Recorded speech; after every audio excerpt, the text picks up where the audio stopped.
नमस्कार। कहाँ चल रहे थे हम?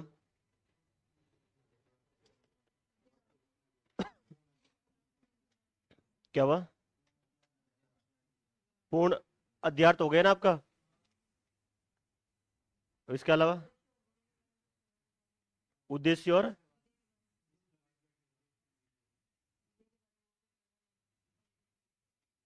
नहीं, वो तो आपको जब अर्थ में जाएंगे तब पढ़ेंगे, उससे पहले पढ़ेंगे। वो मैं समझ गया, पढ़ा दूंगा मैं आपको आज।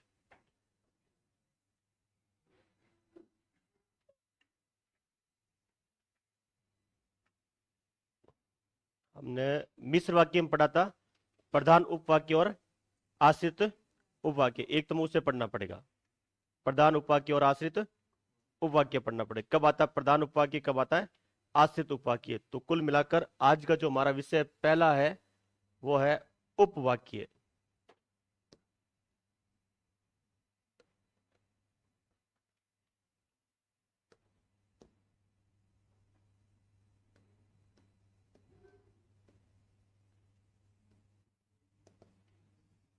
उपवाक्य लिखिए इसमें।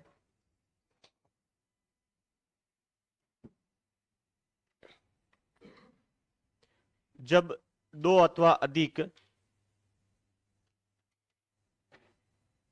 जब दो अथवा अधिक जब दो अथवा अधिक सरल वाक्यों को मिलाकर जब दो अथवा अधिक सरल वाक्यों को मिलाकर जब दो अथवा अधिक सरल वाक्यों को मिलाकर एक वाक्य बनाया जाता है, एक वाक्य बनाया जाता है, कॉमा, तब उस वाक्य में तब उस वाक्य में तब उस वाक्य में जो वाक्य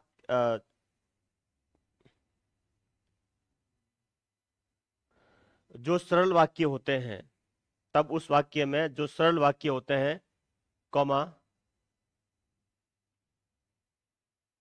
तब उस वाक्य में जो सरल वाक्य होते हैं, कॉमा, उन्हें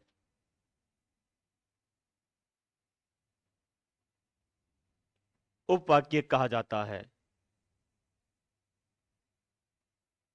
तब उस वाक्य में जो सरल वाक्य होते हैं, कॉमा, उन्हें उपवाक्य कहा जाता है। उपवाक्य कहा जाता है। ये तीन प्रकार के होते हैं। आगे लिखिएगा इसी में, ये तीन प्रकार के होते हैं।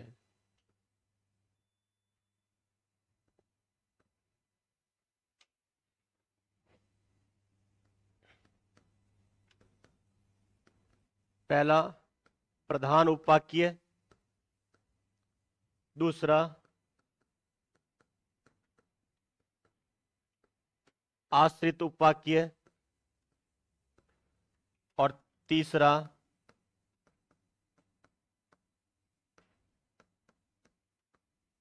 सम्मानाधिकरण उपवाक्य।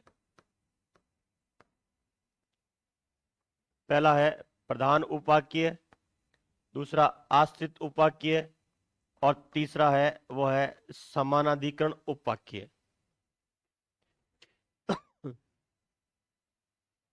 प्रधान उपवाक्य, आश्रित उपवाक्य और समानाधिकरण उपवाक्य।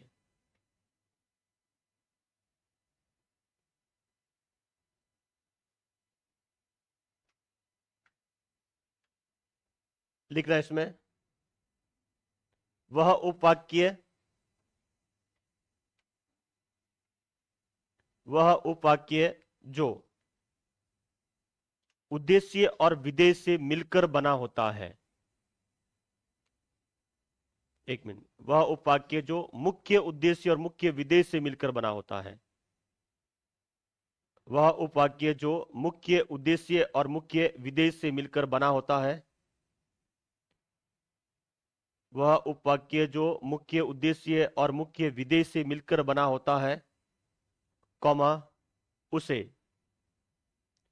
कॉमा उसे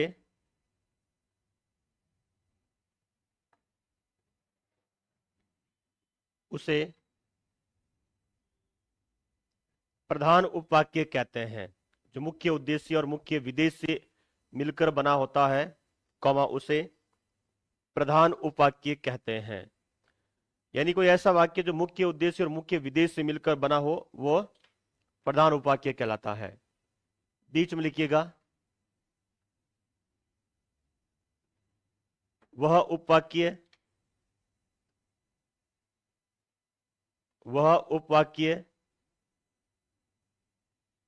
जो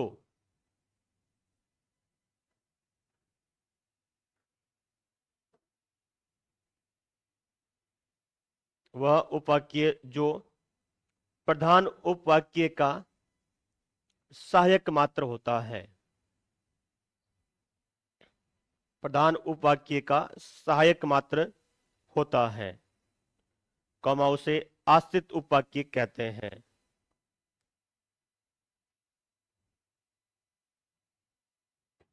प्रधान उपवाक्य का सहायक मात्र होता है, कॉमा उसे आश्रित उपवाक्य कहते हैं। आश्रित उपवाक्य कहते हैं।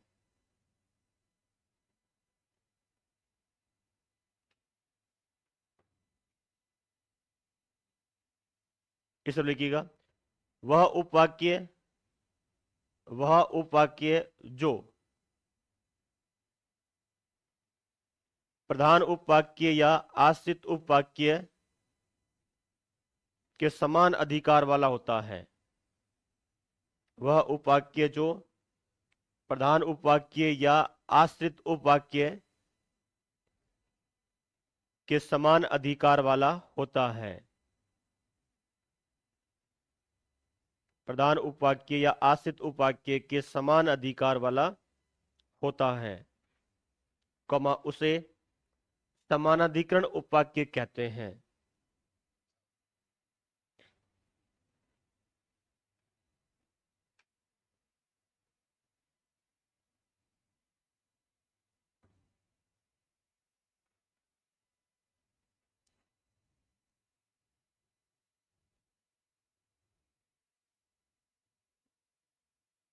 लिख लिया? इस तरफ लिखिएगा वापस, प्रधान उपवाक्य स्वतंत्र अर्थ का बोध कराता है। प्रधान उपवाक्य स्वतंत्र अर्थ का बोध कराता है।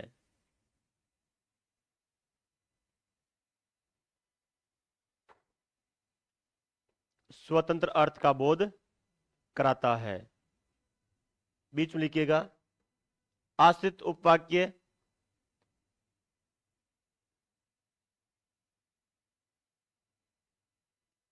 उपवाक्य कभी स्वतंत्र अर्थ का बोध नहीं कराता है। आश्रित उपवाक्य कभी स्वतंत्र अर्थ का बोध नहीं कराता है।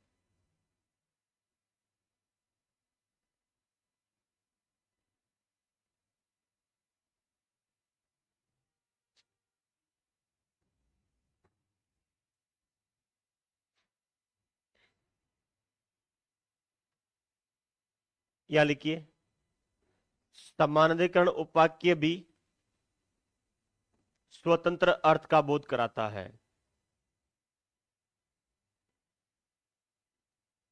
समानाधिकरण उपवाक्य भी स्वतंत्र अर्थ का बोध कराता है।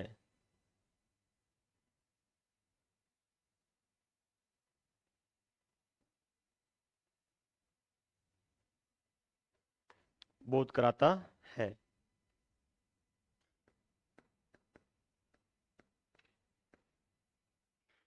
ये नोट लिखिए सीधा।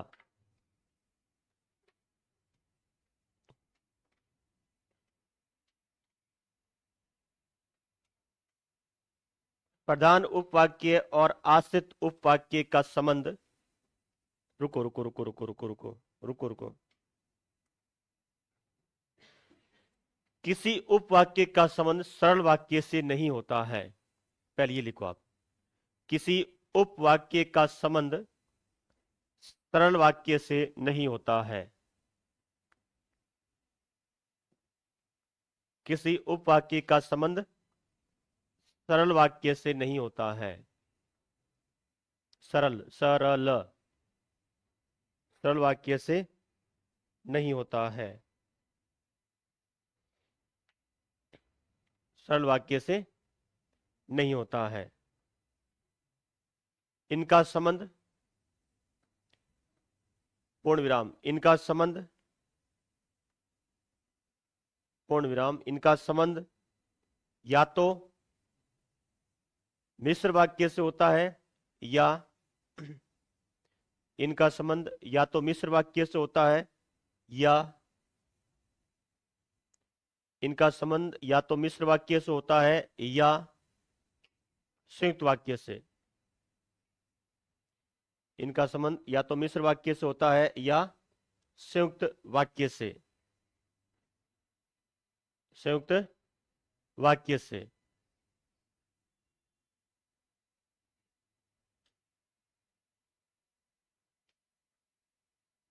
पूर्ण विराम। आगे लिखी गई इसी पंक्ति में प्रधान उपवाक्य और आश्रित उपवाक्य, प्रधान उपवाक्य और आश्रित उपवाक्य, इन दोनों का संबंध, प्रधान उपवाक्य और आश्रित उपवाक्य, इन दोनों का संबंध मिश्र वाक्य से होता है।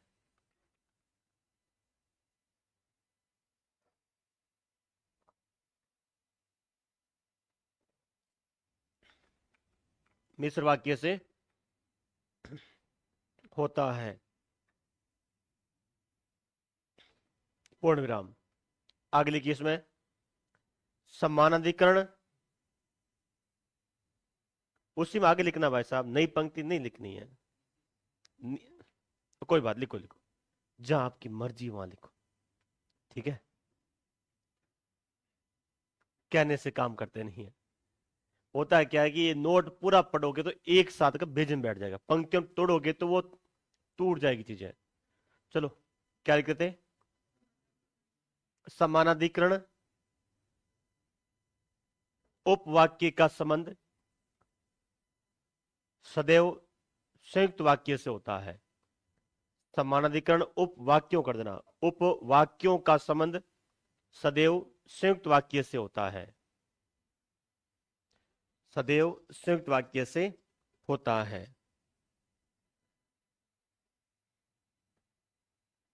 सदैव संयुक्त वाक्य से होता है।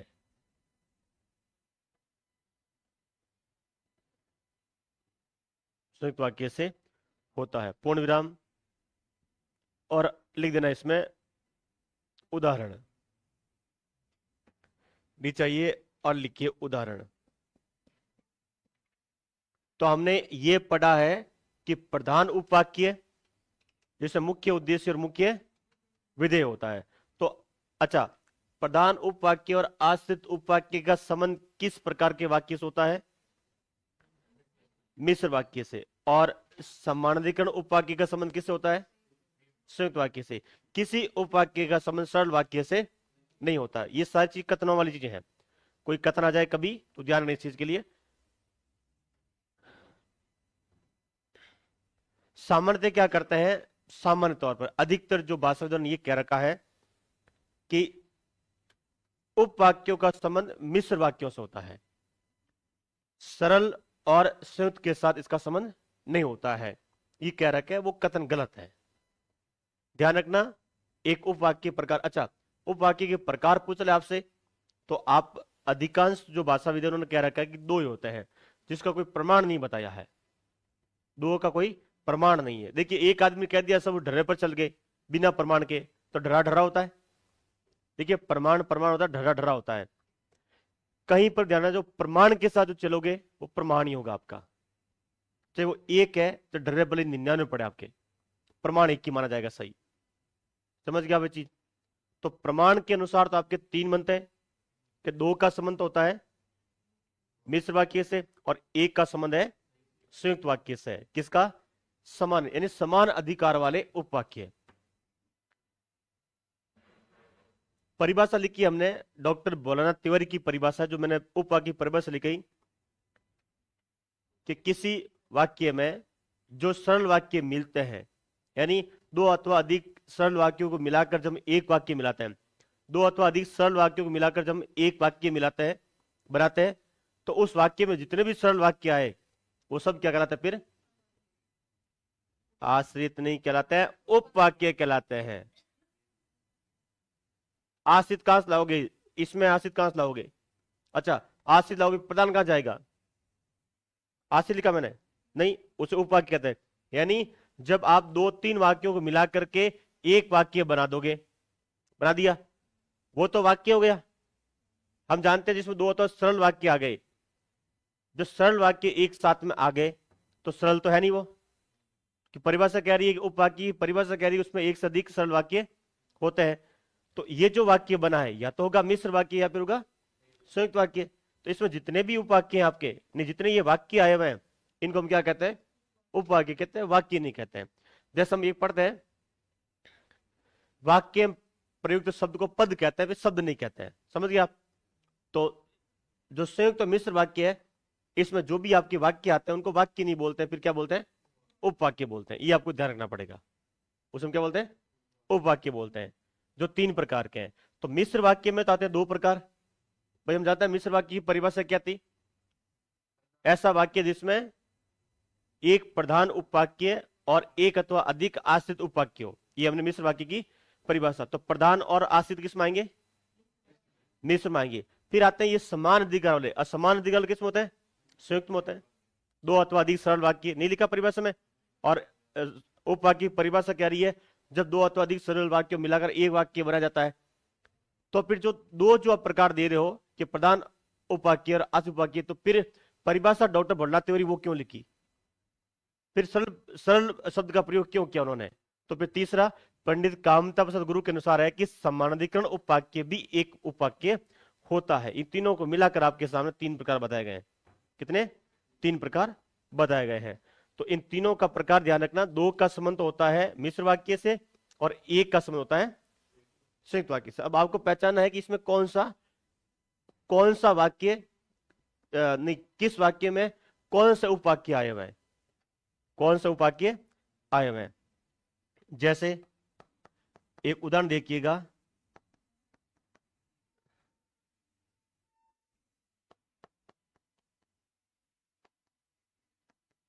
गांधी जी ने कहा कि सदा सत्य बोलो। ये कौन सा वाक्य है? हम जानते हैं ये मिश्र वाक्य है। जैसे ही आपके सामने आ गया मिश्र वाक्य है, तो इसका मतलब कौन से उपवाक्य होंगे इसमें? कौन सा उपवाक्य नहीं होगा इसमें? समान अधिकार वाला नहीं होगा। वो समान अधिकरण का मतलब समान अधिकार वाला होता है। दो होंगे, होंगे हर हाल में दोनों होंगे। यदि दोनों नहीं है तो मिश्र वाक्य भी नहीं बने, क्योंकि एक तो प्रधान चाहिए। आश्रित एक से अधिक आ सकते हैं इसमें, आश्रित एक से अधिक इसमें आ सकते हैं। अब प्रधान उपवाक्य क्या होता है? प्रधान उपवाक्य सामान्यतः जो पहले आता है वो होता है जो जोड़ रहा है समुच्चय बोधक। वाक्यों को जोड़ने काम करता है समुच्चय बोधक, जो हमने पीछे पढ़ा था कि की से जुड़ रहा है। की यदि कथन को जोड़ रहा है तो मिश्र वाक्य होता है। कि यदि या के विकल्प आता है, कौन होता है? संयुक्त वाक्य होगा। ये हमने पढ़ लिया था पीछे। तो अब ये जो है, ये तो है हमारा प्रधान उपवाक्य, और ये जो पीछे आया है ये है आश्रित उपवाक्य।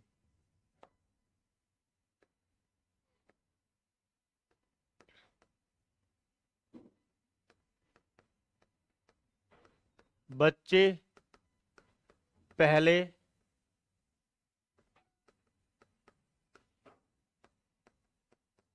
नहाएंगे, फिर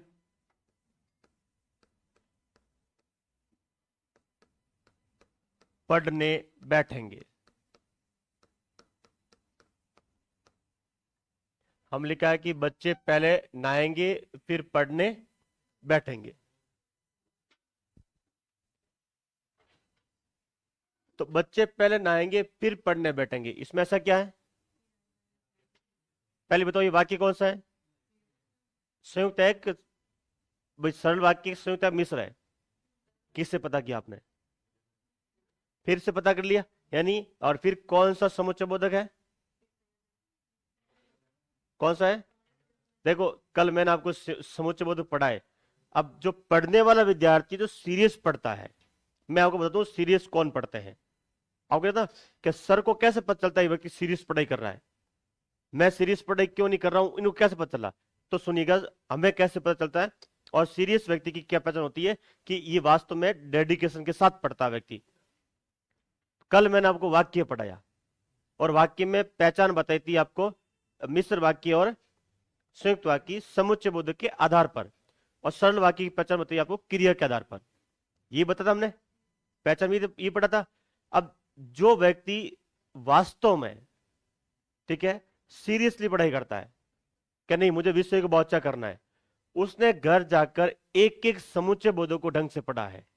चाहे मैंने नहीं पढ़ाया है, पर उसके पास जो नोट्स जो भी उसके पास थे, पुस्तक थी, हमने आपको पूरा नोट्स उपलब्ध करा रखे ना। नोट्स आपको पहले देता हूं कि ये चीज पढ़ लीजिए आप। तो उसने सीरियसली क्या पढ़ा है? पहले समुच्चय बोध पढ़ा है। और जिसने समुच्चय बोध नहीं पढ़ा, केवल इस डायरी पर ही भरोसा कर लिया है, वो सीरियस विद्यार्थी नहीं है। अब आप पता कर लेना कि आप रियल में सीरियस पढ़ने वाला है या नहीं है, या आपका पढ़ने का तरीका कितना है, आप उनसे कितना पीछे, आप उनसे पीछे हैं। आप मुझे बताओ, आप में से कितने हैं जिन्होंने समुच्चय बोधक दोबारा पढ़े घर जाकर? मतलब डायरी के अतिरिक्त भी आपने नोट्स खोल कर समुच्चय बोधक टॉपिक निकाल कर पढ़ा? एक भी नहीं। यही कंपटीशन दौर है। तो सेल्फ स्टडी आपके मतलब क्या बोलते हैं आपके व्यक्तित्व में है ही नहीं। आप सेल्फ स्टडी वाला व्यक्ति नहीं है, आप नहीं कर पाओगे सेल्फ स्टडी। ध्यान रखना, आप सेल्फ स्टडी के लिए कहते हैं मैं सेल्फ स्टडी कर सकता हूं, यदि आपने ये तरीका अपना लिया है वहां पर कि आपने जब तुरंत पता चला कि समुच्चय बोधक सर ने बताया सारे और पढ़ लिया आपने, तो आप सेल्फ स्टूडेंट है। फिर आपको केवल एक तिनके का सहारा चाहिए होता है, बाकी आप पढ़ सकते हो, आपको गाइडेंस किया जाए पढ़ सकते हो। और आपने बिल्कुल ध्यान नहीं दिया वहां पर, तो फिर इसका मतलब है कि आपको पढ़ाने पर भी नहीं पढ़ रहे हो आप। देखो भाई, मैं तो जो मूल्यांकन स्टूडेंट करता हूं मेरे अनुभव से करता हूं। मैं आपकी जगह होता तो मैं ये जरूर पढ़ता कि समुच्चय बोधक पूरा देखता एक बार कि कौन कौन सा है, फिर मैं तय करता चलो कोई बात नहीं ये है। या मैं अलग से डायरी में अलग से लिखता, इस नीचे के समूचे बोधक ये होते हैं, कॉलम बनाकर जो भी करता मैं उसको कॉलम बनाकर एक्स्ट्रा नोट के रूम लिख देता मैं उसे, कि चलो जब दोबारा आएंगे समूचे बोधक ये देख लेंगे हम। समझ गए आप? देखो मैं तो आपको तरीका बता रहा हूं पढ़ने का, कि सीरियसली पढ़ाई कैसे करते हैं। किताबों के पन्ने पढ़ने पड़ते हैं। खुद मरने पर स्वर्ग मिलता है, किसी बाबा जी के प्रवचन से नहीं मिलेगा। बाबा जी ने कह दिया, प्रैक्टिकल किया ही नहीं। समझ गए आप? तो अब आप ध्यान रखना, जब भी आपको कुछ चीज बताई जाती है तो उससे संबंधित जो टॉपिक होता है, भले पाठ्यक्रम हो या नहीं, उससे जरूर देखो एक बार, आप एक बार जरूर देखो। क्योंकि हर चीज हम साथ में नहीं पढ़ा सकते, पर आप नजरिए के तौर पर देख सकते हो कि चलो एक बार देख लेते हैं क्या होता है। तो हमने की को बहुत अच्छे से पढ़ाया था, फिर आपको फिर से हमने पहचान पहचान कर ली है क्या है। देखिए मैं तो जो पढ़ा रहा हूं, मैं तो मेरा काम कर रहा हूं, इतना करके जाओगे ना तो समस्या आपको आएगी नहीं। पर ये आपको ना कि मैं सीरियसली पढ़ाई करता हूं, मैं उस व्यक्ति की पहचान बताई। बाकी आपको ऐसा नहीं है, ये जो डायरी पढ़ के जाओगे ना, मैं इतना कह सकता हूं कि वो सोचेगा ना कि मैं कहां से प्रश्न बनाऊं, फिर वो पंडित कामता प्रसाद पुस्तक की बाल की खाल निकाले तो फिर आपको पीछे रख सकता है। समझ गए आप? आपको एक ही चीज पीछे रख सकता है कि कामता प्रसाद वाली पुस्तक की वो क्या ना बाल की खाल निकाल के प्रश्न बनाना है, ठीक है, तो फिर आपको जरूर पीछे रख सकता है वो। और पीछे तो नहीं रहोगे जब उसकी बाल की खाल निकाली, और जो कहता है ना 30 घंटे में 60 घंटे में हिंदी पढ़ लेता है, उनको हवा नहीं देती पूरी हवा कि कहना क्या चाह रहा प्रश्न, ये है क्या वाक्य। आप तो फिर भी क्या चार विकल्प देख करके हल कर लोगे, पर फिर भी थोड़ा सीरियस होकर पढ़ाई करो, चीजों जो बताइए उसको पढ़ा करो। ये संयोजक सूचक समुच्चय बोधक है, इस वजह से हमने इसको कई बार क्या होता है, जैसे मान लीजिए, और मैं थोड़ा और आप गहरे में जाऊं, जैसे एक सब इंस्पेक्टर 2018 में प्रश्न आया था, यदि किसी वाक्य में क्यों की का प्रयोग हो जाए तो आप कौन सा करोगे? यदि किसी वाक्य में क्यों किया है कौन सा करोगे? मिश्र करोगे। जबकि उसमें क्योंकि के प्रयोग के बाद भी वो संयुक्त वाक्य था। क्योंकि के प्रयोग के बाद भी क्या था वो संयुक्त वाक्य, क्योंकि उस वाक्य की प्रकृति पूरी अलग थी, जो मैं आपको पढ़ूंगा यहां पर, कि कुछ विशेष परिस्थितियों में आपकी जो ऊपर पहचान लिखी है वो पहचान बदल सकती है, 99% नहीं बदलेगी, ठीक है। पर एक परिस्थिति वो लगा देगा, जैसे उसने लगा दी पीछे सब इंस्पेक्टर 2018 में उसने लगाई है परिस्थिति, वो लगाता है वो विशेष परिस्थिति, और वो लगातार ध्यान रखना, ऐसा कम से कम 10% मिलेंगे आपके जो विशेष प्रश्न जो एक ही जगह लगती है वही लगा के आपके सामने क्या करेगा, प्रश्न करेगा, और वो एक पंक्ति को पढ़ने के लिए आधा पेज खराब करना पड़ता है। समझ गए मेरी बात आप? भाई मैं उस एक पंक्ति को लिखूं मैं किताब के रूप में, मुझे आधा पेज खर्च करना पड़ेगा बराबर, किताब का आधा पेज विद्यार्थी को समझाना है किताब के रूप में, तो नहीं तो ऑब्जेक्टिव प्रश्न डाल दे पीछे और ढूंढता रहे, तो आदित्य लिखते नहीं है। जैसे एक पिछली बार एक प्रश्न और आया था, ऐसे 21 में आया था एक प्रश्न आया था, मैं ऐसे ही वाले भर्ती की इसलिए नाम लेता हूं बार बार, कि जब पेपर बनता है हिंदी व्याकरण का तो उससे जटिल तो पेपर राजस्थान बनता भी नहीं है, बनता ही नहीं है, वहां अच्छे से लेवल आता उसमें। एक प्रश्न आया था गीन प्रत्यय का, गमगीन वाला, वो उदाहरण ही एक मिलता पूरी हिंदी व्याकरण में भी, ठीक है। जो शब्द प्रयोग आ रखा है ना जो गीन के साथ में, वो हमें उदाहरण ही एक मिलता, उस भाई ने एक को उठाकर क्या कर दिया, डाल दिया।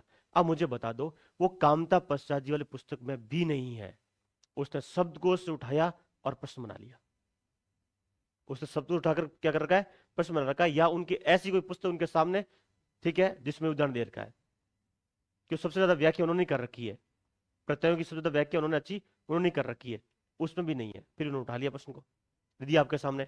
मैंने उस प्रश्न का जो विकल्प है, मतलब जो है ना गिन, मैंने पहली बार किसी परीक्षा में वही देखा था, अच्छा मैंने कहा किसी गिन वाले पूछ लिया इसने, समझ तो मैं नहीं पढ़ा था वो, पर बाकी वाले जो थे वो सारे विकल्प पढ़ा रखे थे, जो 3 विकल्प है ना विकल्प ने पढ़ा रखा था, गिन नहीं पढ़ा रखा था। तो कॉमन सेंस जो स्टूडेंट था कि सर ने 3 तो मुझे पढ़ा दिए, अब उत्तर तो कौन सा टिका है, यही है, तो अब ऐसे भी हल कर सकते हो, क्रॉस प्रश्न से भी हल करते हैं। तो ऐसी स्थिति होती है। उसके बाद मैंने तो एक दिल्ली कि अब इनको क्या छुड़वाना क्या नहीं छुड़वाना। हम क्या करते हैं, कई बार एक उदाहरण होता है, छोड़ो नहीं यार एक उदाहरण तो पढ़ लेंगे या कर लेंगे, तो उससे वो क्या क्या प्रश्न बना लेता है। हम यहां पर पढ़ रहे हैं, इसमें आश्रित उपवाक्य कौन सा है। अच्छा पहले बताओ, इसमें अध्याहार किसका और का है, अध्याहार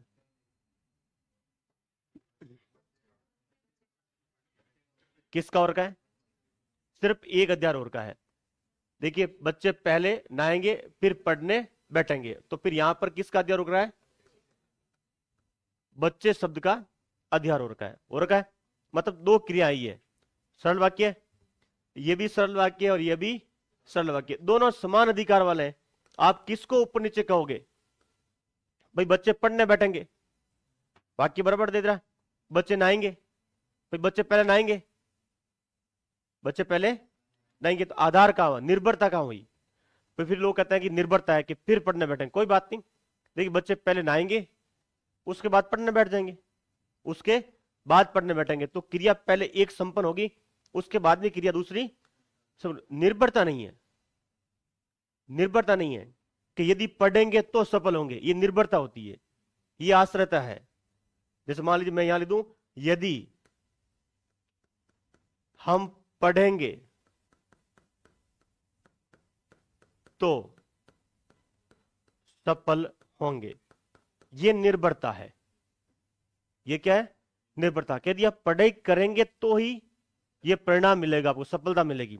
ऊपर वाले में थोड़ी है कि बच्चे नहाएंगे तो ही पढ़ पाएंगे, ऐसा है क्या, क्या बिना नहाए नहीं पढ़ सकते आप। मैं 3 दिन नहाता हूं, कई बार 2-2 दिन 3 दिन नहाता हूं मैं, क्या फर्क पड़ गया, उससे आनंद होता है, वो एक अलग ही आनंद है वो आप। अरे भाई यही तो बात है कि जो नहीं नहाए 3 दिन और फिर नहाए और वो सुकून मिले नहाने का, वो आप डेली नहाने वालों को नहीं मिलता है, ठीक है। वो भी एक सेंस होती है। और आप पुलिस डिपार्टमेंट में जा रहे हो, ठीक है, और टीचर बनने जा रहे हो, मैं मान लीजिए किसी फील्ड में जा रहे हो, सरकारी नौकरी करने जा रहे हो ना, तो एक बात ध्यान रखना, हर चीज के आप अभ्यस्त होने चाहिए। एक बात बताओ, ये 2 दिन 3 दिन पहले यहाँ पर हुल्लड़ मच रहा था, स्टूडेंट मचा रहे थे, ये हुल्लड़ बढ़ जाता तो आप जानते हो यहाँ रिद्धि सिद्धि चौराहे के 5 किलोमीटर के दायरे में कम से कम 2.5 लाख स्टूडेंट रहते हैं, आप जानते हैं जी, कोई ऐसी घटना घटित हो जाए और बात बिगड़ जाए, लॉ एंड ऑर्डर मतलब जो आपका है नहीं संभाल पाई पुलिस उस हालात मतलब उस समय में, और आप वहां पर एक पुलिस वाले हैं और वो 5 दिन घटनाक्रम चल रहा है और आप इसी थाने में हैं, अधिकारी लगे हुए हैं। आप अब मुझे बताइए, आप 5 दिन में ना लोगे? आप मुझे बता दो कि 5 दिन में आप एक बार स्नान कर लो, मुझे आके बता देना आप। यदि वो, मैं ये नहीं कह रहा हूं कि ऐसे नहीं हो, मैं ये कह रहा हूं जब घटनाएं बढ़ जाती है, ठीक है, लेवल घटना का ऊपर चढ़ जाता है, तो आपको क्या लगता है आपको नहाने का टाइम मिलेगा? अरे मैं तो नहा रहा हूं भी, उससे खड़े नहीं रह सकता। हटाइए इसको। जूते नहीं खोलते हैं 3-3 दिन तक जूते, समझ गए आप? जूतों में सोना पड़ता है क्योंकि आप उस जगह पर खड़े हैं। आप उस जगह पर जूतों में खड़ा रहना पड़ सकता है। और ये आपको हाल देखना हो तो गुर्जर आंदोलन 2008 18 में 8 में हुआ था। आप उसके उसमें ड्यूटी करने वाले व्यक्तियों से एक बार जरूर पूछ लेना। आप जिस पुलिस वाले ड्यूटी की है ना, उनसे एक बार जरूर पूछ लीजिए आप क्या क्या हालात हुए थे। भाई साहब भी कई लोग के यहाँ पर ना इन्फेक्शन हो गया था, 5-5 दिन उन्होंने अपनी अंडरवियर नहीं बदली थी, इन्फेक्शन होने लग गया था उनके। करें क्या भाई? सीधी सी बात है, चारों ओर आप गिर गए हो, समझ गए आप?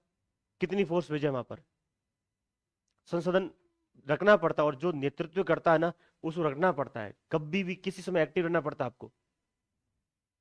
भाई एक पूरा पूरा समाज क्या कर रहा है, आंदोलन कर रहा है, कब क्या हो जाए किसी को पता होता है क्या? नहीं होता। छोटा मोटा होता तो कोई बात नहीं, उसको तो हैंडल करते हैं, पर एक पूरा समाज जो जहां कहीं पर है वो आंदोलन में हिस्सा ले रहा है, तो बहुत बड़ी चीज बन जाती है। तो ध्यान रखिएगा कि नाना नहीं नाना ये सेकंड कंडीशन है। आप फील्ड में जा रहे हो यार 3 दिन नहीं ना, क्या फर्क पड़ गया? और कभी उसमें क्या करो, शरीर में खुजली चलेगी, क्या चलेगी?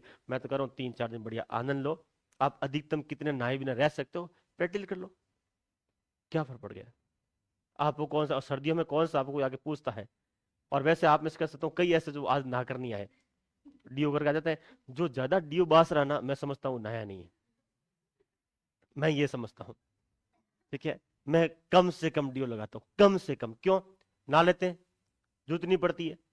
और जो लगाते हैं भाई, शादी भी हम जाते हैं तो कोई बात नहीं। और मैं तो ये कह रहा हूँ कि आपको वास्तव में रहना है ना, ठीक है, तो अपने जो शरीर की जो स्मेल है ना, उसके साथ रहिए आप।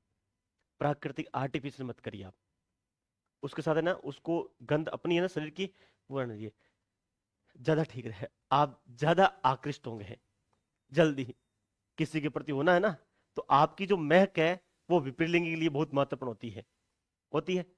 आप में सूंघने की क्षमता होती तो, सूंघने की क्षमता आप क्या करते? होते हैं ना, जो भी होता तो सही, किसने बोला है, होता तो सही है।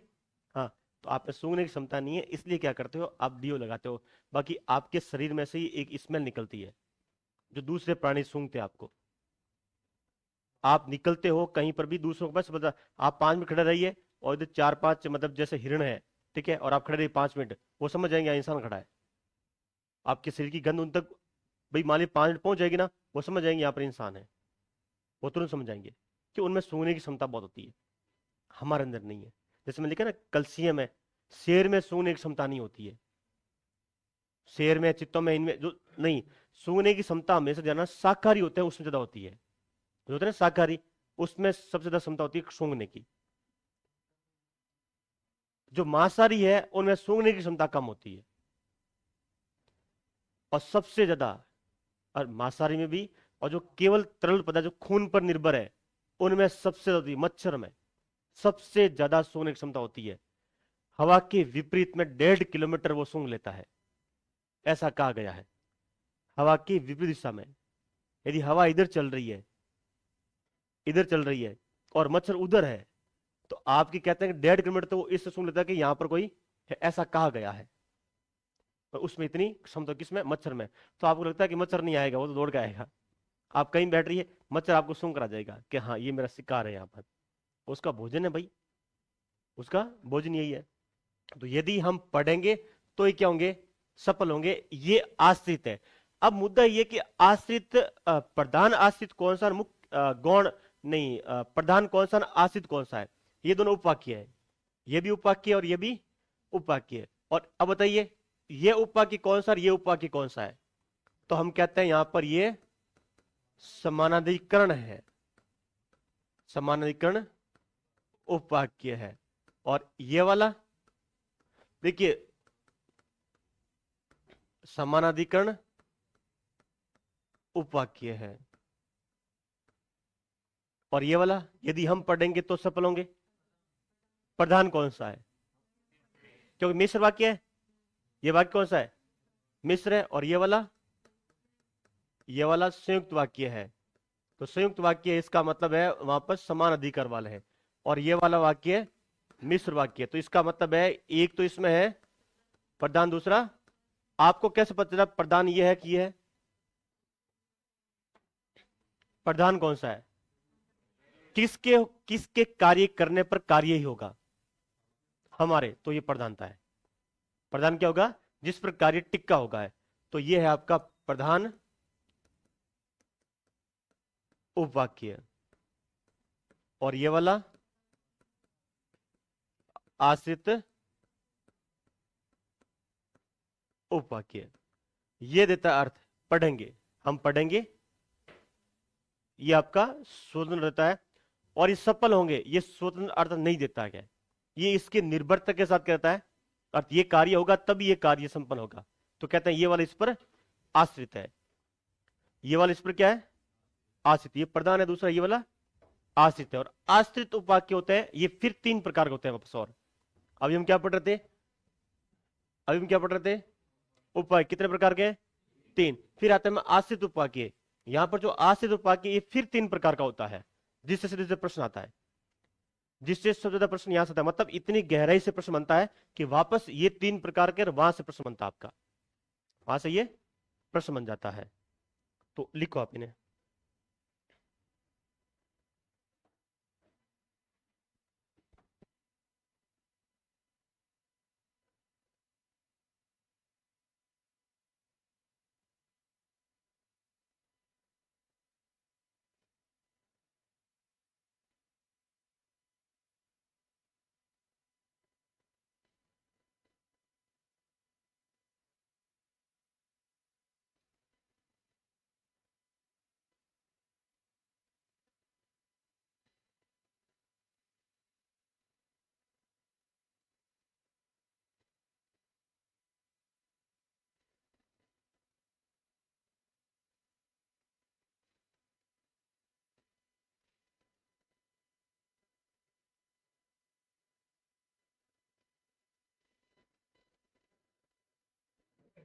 शादी के लिए डॉक्यूमेंट नहीं चाहिए होते, शादी के लिए लड़की चाहिए होती है, लड़का चाहिए होता है, डॉक्यूमेंट नहीं चाहिए है।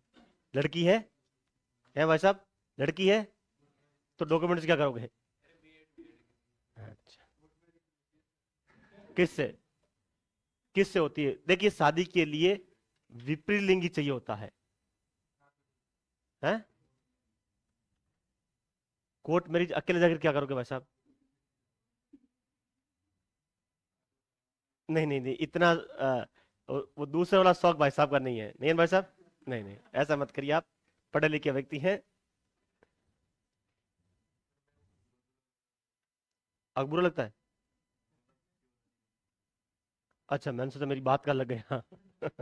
मैं डर गया भाई साहब, मैंने सोचा मेरी बात का बुरा लग गया भाई साहब को भी। अच्छा, ले ले।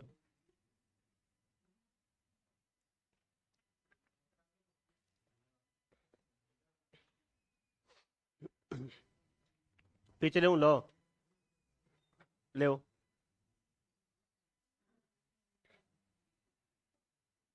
अब ले आगे।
नियमित रहो, क्लास में नियमित रहो भाई।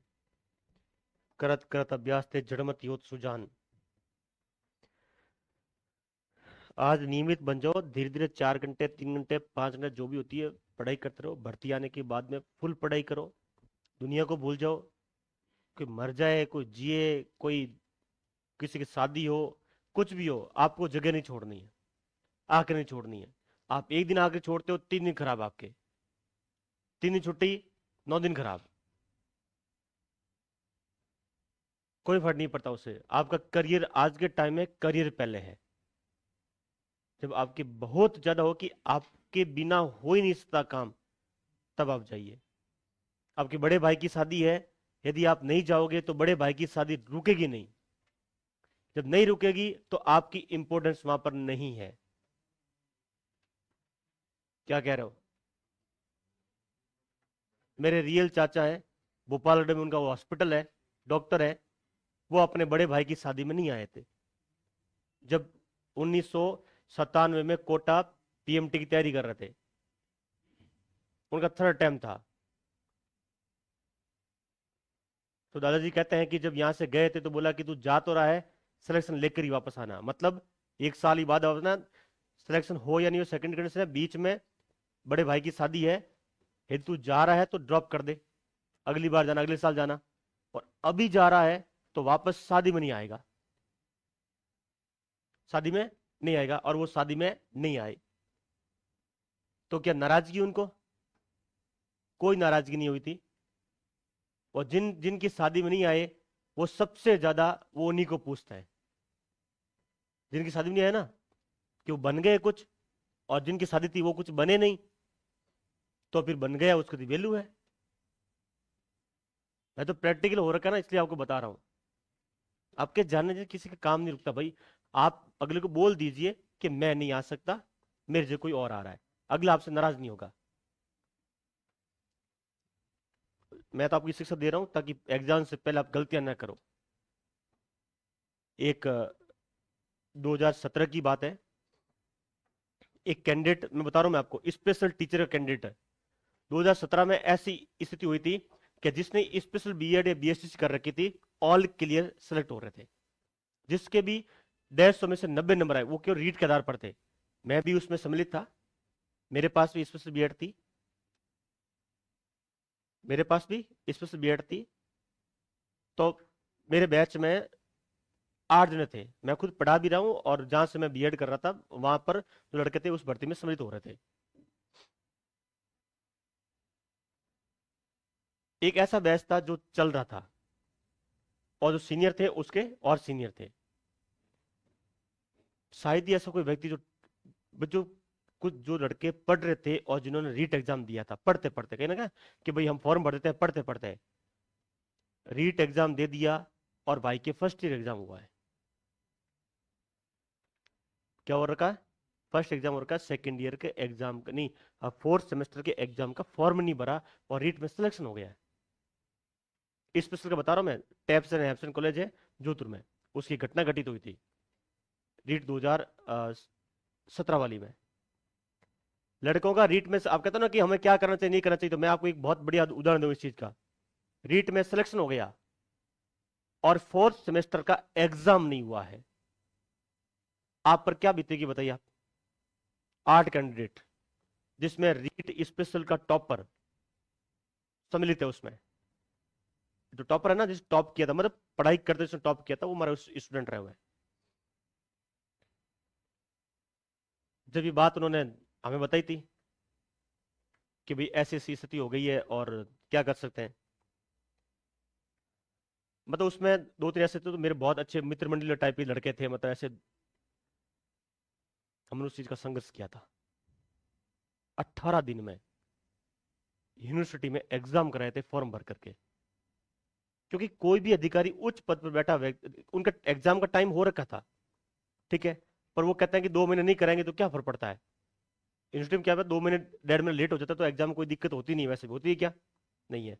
पर किसी करियर का सवाल हो, वहां के रजिस्ट्रार थे, उन्होंने शायद मतलब बहुत ज्यादा हेल्प की थी उन स्टूडेंट की। हम छात्र नेताओं के चक्कर में पड़े, मेरे छात्रों के साथ बहुत अच्छे लिंक थे। वो उस समय के जो प्रेसिडेंट थे, ठीक है, उनके साथ भी मेरे बहुत अच्छे लिंक थे। उन्होंने भी थोड़ा सपोर्ट किया था, पर पूरा जो खुलकर सपोर्ट करता है वो नहीं, क्योंकि हमें उनकी जरूरत पड़ी नहीं। एक जो जरूरत पड़ी, एक, 2 मीटिंग कराने की, उन्होंने करा दी। बाकी सब कुछ वो खुद कर रहे थे। 18 दिन में फॉर्म भरवा कर, एग्जाम कराकर, नहीं उसमें 22 दिन लगे थे, एग्जाम कराकर वाइवा तक करवाया था। वो था ना जो मौखिक जो था, वो 22 दिन में ये कंप्लीट हुआ था। और वो लड़के सबके साथ नौकरी कर रहे हैं।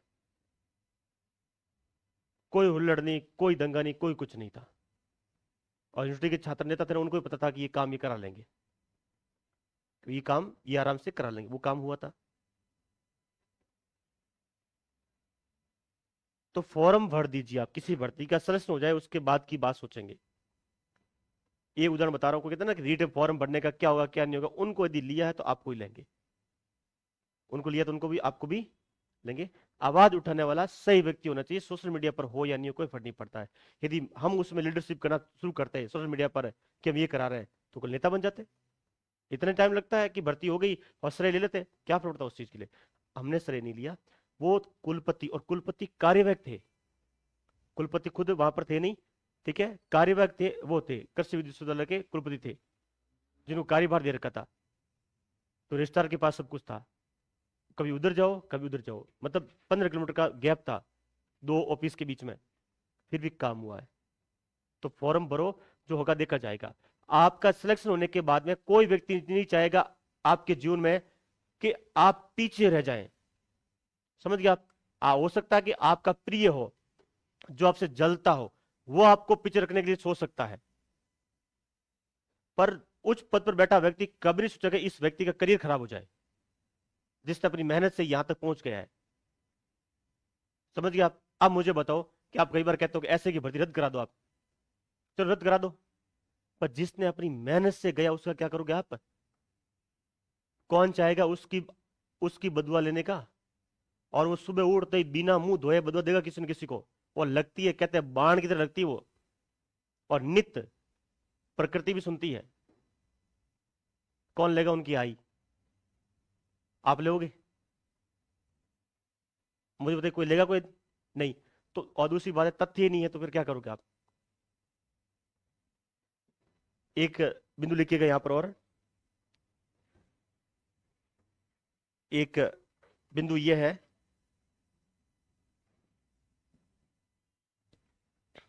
सामान्यतः ये मिलता है प्रधान पहले और आश्रित। एक प्रश्न ध्यान रखना कि आश्रित कभी कभी क्या होता है, पहला जाता है, प्रधान कहां चला जाएगा? बाद में चला जाएगा। ये परिस्थिति आपको देखनी पड़ेगी।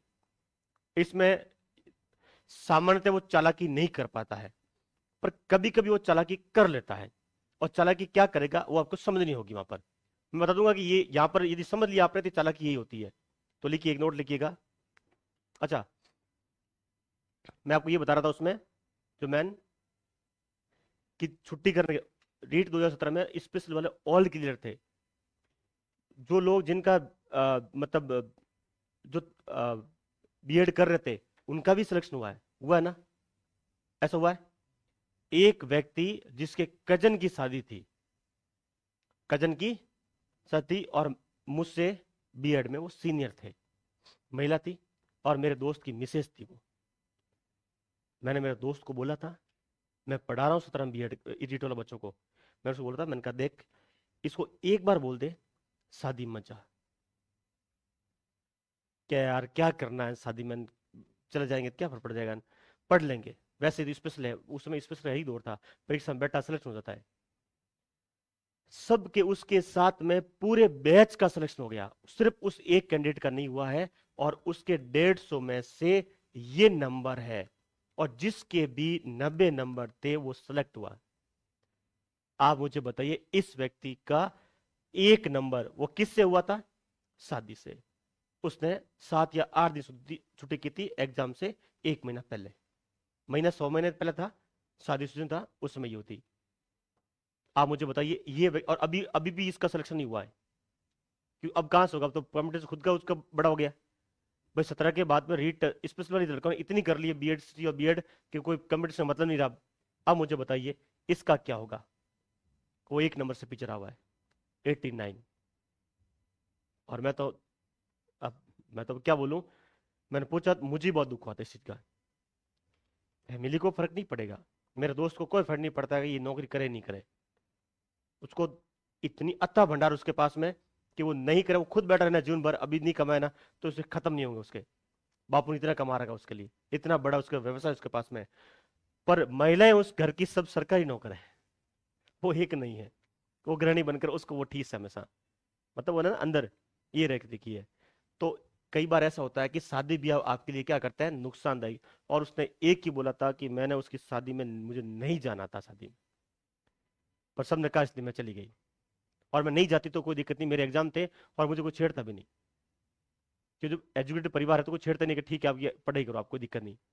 ये पर ये अपने शौक से गए थे, तो कोई नहीं बोलता। कभी ऐसी स्थिति आपके सामने हो जाए और पूरे जीवन भर आप पछताओ उस शादी के लिए, और एक दिन वो आपसे लड़ाई कर ले, अब देखो मजा, कि जिसकी शादी के लिए अपना करियर दांव पर लगा है, वो आपसे लड़ाई कर ले, आपसे बात ही नहीं करे बाद में, बेटा क्या बीतेगी आप पर। इसकी शादी के लिए मैंने मेरा एग्जाम छोड़ा था, ट्राई नहीं की थी, तो किसने कहा था, किसने कहा था। तो भाई बंधुओं में लड़ाई कभी भी हो सकती है, तो अपना करियर दांव मत लगाना, कभी परिस्थिति मत लगाना। ये नोट लिखिए आप, ऐसा नहीं 89 आ जाए, 90 वाला सिलेक्शन हो जाए, क्योंकि 60% लाने अनिवार्य थे, इसमें यही था। लिखिए इसमें, ये नोट लिखिएगा।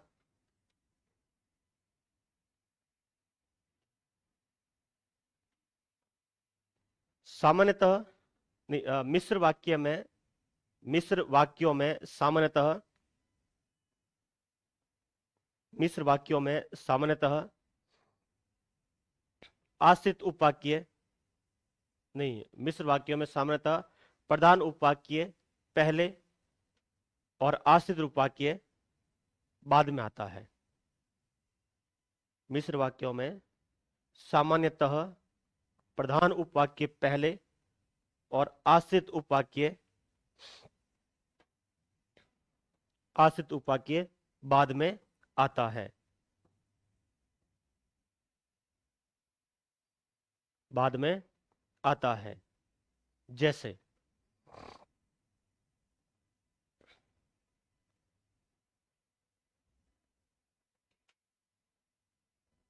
जैसे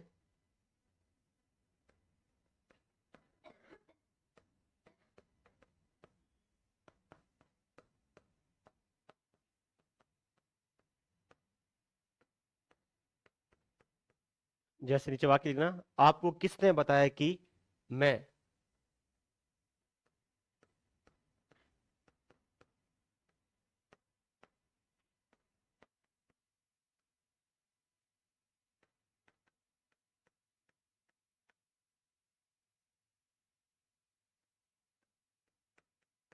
ये देखिए आप, आपको किसने बताया कि मैं सरकारी कर्मचारी हूं। इसमें क्या रखा है, पहले वाला ये तो है प्रधान उपवाक्य,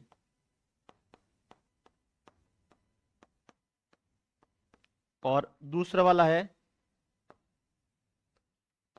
आश्रित उपवाक्य।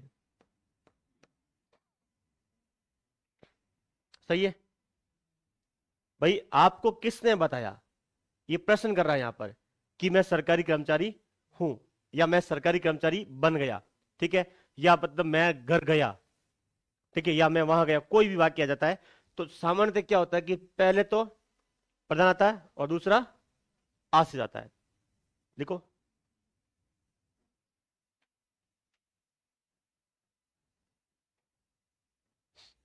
देखो भाई ये पंक्ति नोट आगे चलेगा आगे, लिख लिया।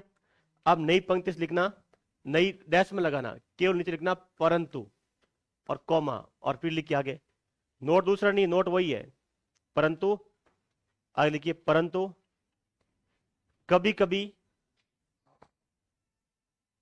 कभी कभी आश्रित उपवाक्य पहले और प्रधान उपवाक्य, कभी कभी आश्रित उपवाक्य पहले, कभी कभी आश्रित उपवाक्य पहले और और प्रधान उपवाक्य बाद में आ जाता है। कभी कभी प्रधान आश्रित उपवाक्य पहले और प्रधान उपवाक्य बाद में आ जाता है, बाद में आ जाता है। ऐसी स्थिति में प्रधान उपवाक्य की शुरुआत है,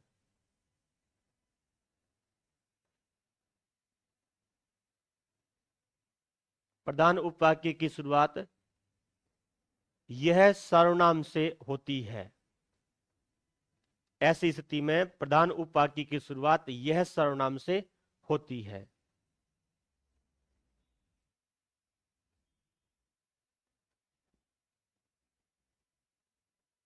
यह सर्वनाम से होती है। अथवा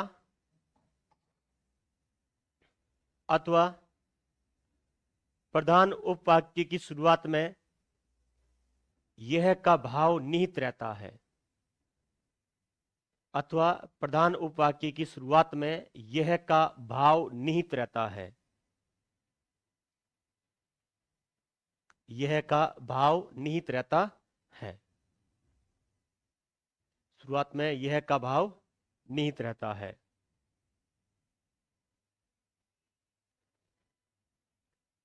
जैसे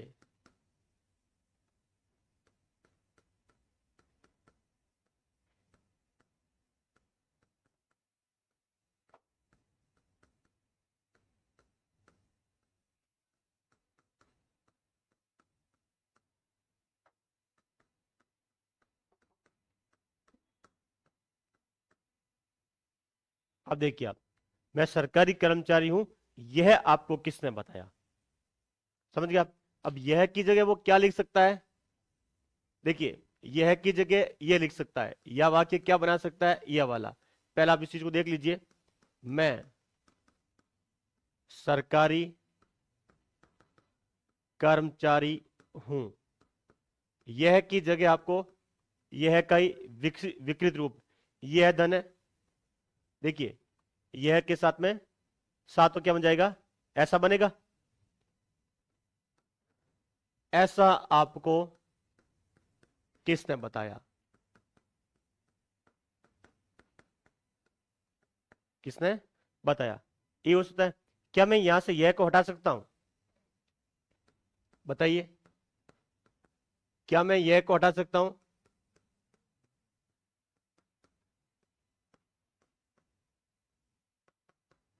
कर्मचारी हूं, क्या मैं यह को हटा सकता हूं यहां से?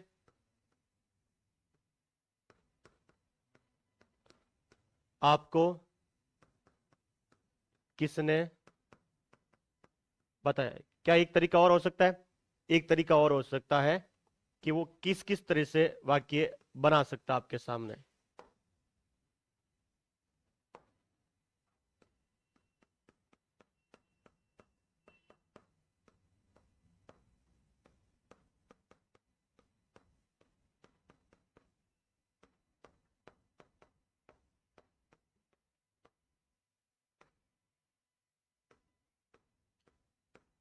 बताओ, ये नीचे वाला वाक्य आपको सही लग रहा है?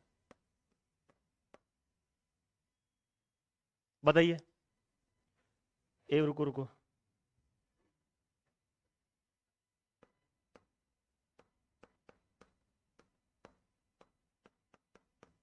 लो, ये नीचे वाला वाक्य क्या है?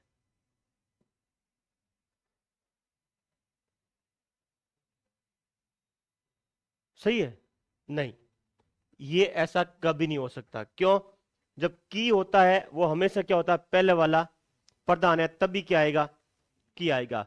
जब प्रधान बाद में आ रहा, आश्रित पहले आ रहा, तो कभी बीच में की नहीं आएगा, कभी की नहीं आता है। की ध्यान रखना, प्रधान वाक्य की शुरुआत में नहीं आता, वरन आश्रित उपवाक्य की शुरुआत में आता है। समुच्चय बोधक मिश्र वाक्य में जो भी समुच्चय बोधक आएगा वो हमेशा आश्रित उपवाक्य के पहले आएगा, आश्रित उपवाक्य के पहले आएगा। यदि समुच्चय बोधक की नहीं है, उसमें समुच्चय बोधक की नहीं है, और आपको लगता है कि वहां पर उसका अध्यार भी नहीं हुआ है, अध्यार आपको समझना पड़ेगा। जैसे देखिए, मैंने यहां पर अध्यार कर रखा, किसका? यह का अध्याय मैंने कर दिया। ये आपको समझना होगा कि मैं सरकारी कर्मचारी हूं, आपको किसने बताया? तो कैसे, ये आपको किसने बताया? वाक्य भाव में कोई परिवर्तन नहीं हुआ, पर नीचे वाला पढ़ो आप, मैं सरकारी कर्मचारी हूं कि आपको किसने बताया? ये तो पूरा उठ पटांग हो गया, आपको जचेगा भी नहीं। और ये वाले आप ये लगाओगे नहीं लगाओगे तो भी आपको जचेगा, आपको जचेगा। तो यहां पर ध्यान रखना, यदि आपको यह या यह का विकर्ण रूप लगाने से वाक्य का भाव नहीं बदलता है तो सोचना कि वो कौन सा है, कौन सा है? प्रधान बाद में गया, आश्रित पहला आ रखा। एक कंडीशन है ये वाली जिसमें कर सकता आपके सामने, बाकी सामान्यतः वो ऐसा नहीं करता है। बाकी सामान्यतः क्या करता है? आश्रित को रखेगा बाद में और प्रधान रखेगा पहले। जब प्रधान को पहले लाएगा, आश्रित को बाद में भेजेगा, तो वो ये स्वर्ण, अच्छा ये जो ये सर्वनाम आया है ये किसके स्थान पर आया हुआ है? सर्वनाम क्या करता है? देखिए, सर्वनाम सामान्यतः किस संज्ञा अथवा नहीं किसी संज्ञा या नाम के स्थान पर आता है। तो ये जो ये सर्वनाम है ये किसके स्थान पर आया हुआ है? कि सर्वनाम मतलब किस स्थान पर आया हुआ है? किसके किसके स्थान पर आया है? मैं आपसे कह रहा हूं ये सर्वनाम किस, अच्छा आपको क्या लगता है सर्वनाम का प्रश्न हो जाएगा? तो ये तो सर्वनाम का प्रश्न कर लेगा, बताओ ये सर्वनाम किसके स्थान पर आया हुआ है? ये सर्वनाम किसके स्थान पर है? मैं के स्थान पर है, कि सरकारी के स्थान पर है? ठीक है, या कर्मचारी हूं इसके स्थान पर है, या मैं सरकारी कर्मचारी हूं इस स्थान पर है? किस स्थान पर है वो है? चार ऑप्शन दे रहा हूं, सर्वनाम का प्रश्न यदि बना दे इसी वाक्य को लेकर कि मैं सरकारी कर्मचारी हूं, ये आपको किसने बताया? इस वाक्य में रेखांकित पद जो सर्वनाम है जो किसके स्थान पर आया है? मैं, दूसरा सरकारी कर्मचारी, तीसरा मैं सरकारी कर्मचारी, चौथा मैं सरकारी कर्मचारी हूं।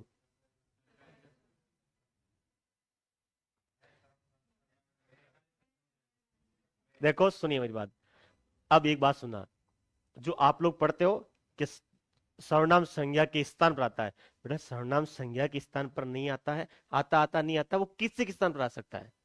किसी के स्थान पर, पूरे ब्रह्मांड के वाक्यों के स्थान पर आ सकता है वो। सर्वनाम किसी के स्थान पर आता है।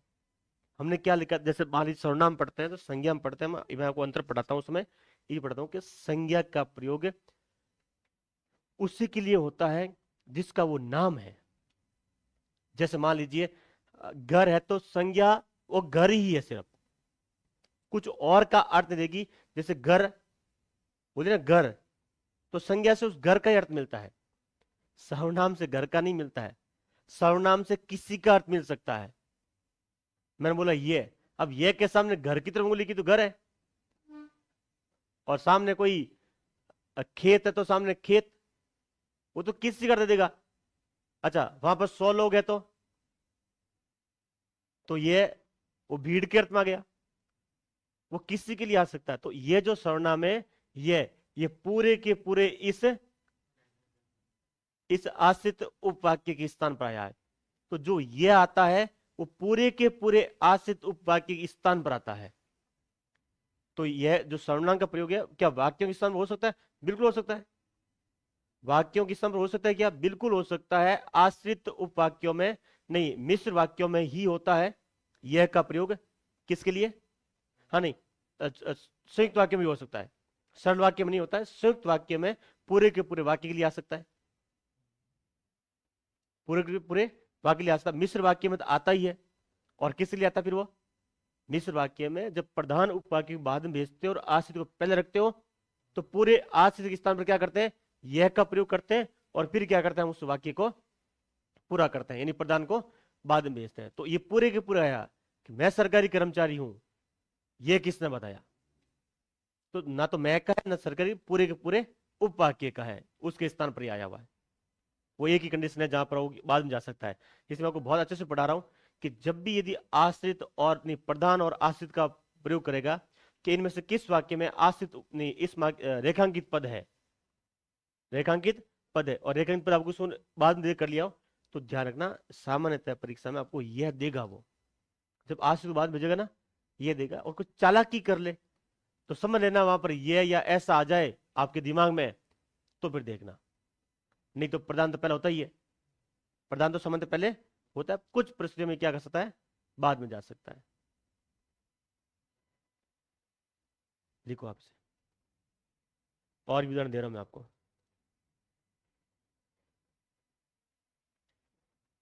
अरे भाई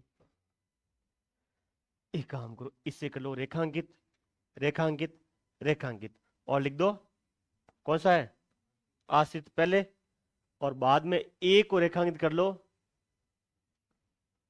अच्छा रुको रुको रुको, ये को मत करना, ये यहां पर समुच्चय बोधक के रूप में आया हुआ है।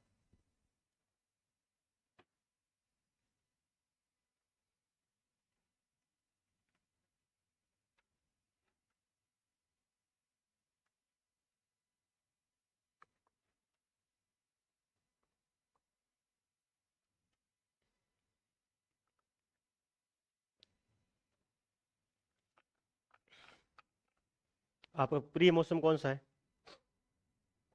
सर्दी या गर्मी? क्या बात है, मेरा सर्दी है। मैं तो कोई जैकेट नहीं पहनता, आधी बार जैकेट पहनता हूँ। घर में तो मैं जैकेट बिल्कुल नहीं पहनता, ठीक है, रजी ओढ़ लेता हूँ। और बाहर अपन कर्मचारी है भाई साहब, कहीं गलती भूलवश हो गया हो तो देख लेना फिर आप। अरे भाई साहब, मैं कुछ और सोच के पढ़ा रहा था, ठीक है, तो माफी चाहता हूँ, वो सोच खत्म करता हूँ, यहाँ माफी भूल से सही करो इसको। टाबर है अभी, ठीक है, टाबर है, हाँ ये टाबर का गुण है। नहीं मैं तो बता रहा हूँ कि भी आपको लगता है ना कि टाबर का गुण क्या होता है, ये था। नहीं कोई नहीं समझेंगे, आप चिंता मत करिए कोई की, बाकी एक भी टाबर नहीं है, ठीक है। भाई साहब को दूसरों की चिंता गजब हो रही है। आप ये ध्यान रखना कि हमारी कक्षा में हम हमारे साथ पढ़ने वाले हमसे 30 गुना होंगे, हमसे कमजोर नहीं है। इस भाव से चलोगे ना तो आपको कोई दिक्कत नहीं होगी। आपके साथ पढ़ने वाला, आपको लगता है ना कि दूसरे को समझ में आ रहा नहीं आ रहा है, सब आ रहा है, वो आपकी उम्र का है। मैं तो ये कह रहा हूँ आपको आ रहा है तो सबको ही आ रहा है।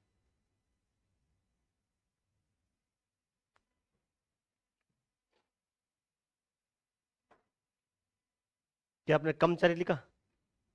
नहीं।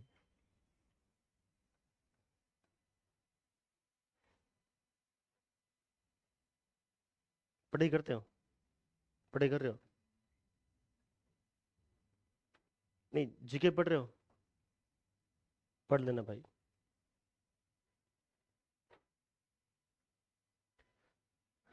आप लोग 10 साल पहले होता ना इस दुनिया में, 15 साल पहले, तो आपको कंपटीशन का मजा आता।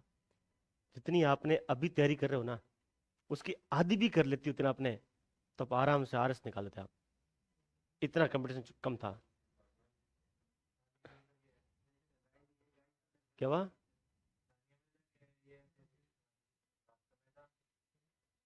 किसके लिए? सानिया मिर्जा के लिए? ये क्या, कहां से बात कहां लगी है भाई साहब? ऐसे तो नहीं आते प्रश्न, ठीक आते थे, ठीक है, ऐसे प्रश्न लेवल भी नहीं थे, ठीक थे, ठीक है। हाँ क्या ऐसे कर रहे हो यार? ऐसे में थोड़े कि भारतीय राजधानी क्या है। आप ये सोच रहे हो, ऐसे प्रश्न थोड़े थे, प्रश्न ठीक थे। मैं कह रहा हूँ कंपटीशन नहीं था, मेरिट कम रहती थी, ये था। लड़के इतने पढ़ते नहीं थे, अच्छा पढ़ते भी खूब थे, पाठ्य सामग्री कम होती थी उनके पास में। पाठ्य सामग्री बहुत होती थी उनके पास कम।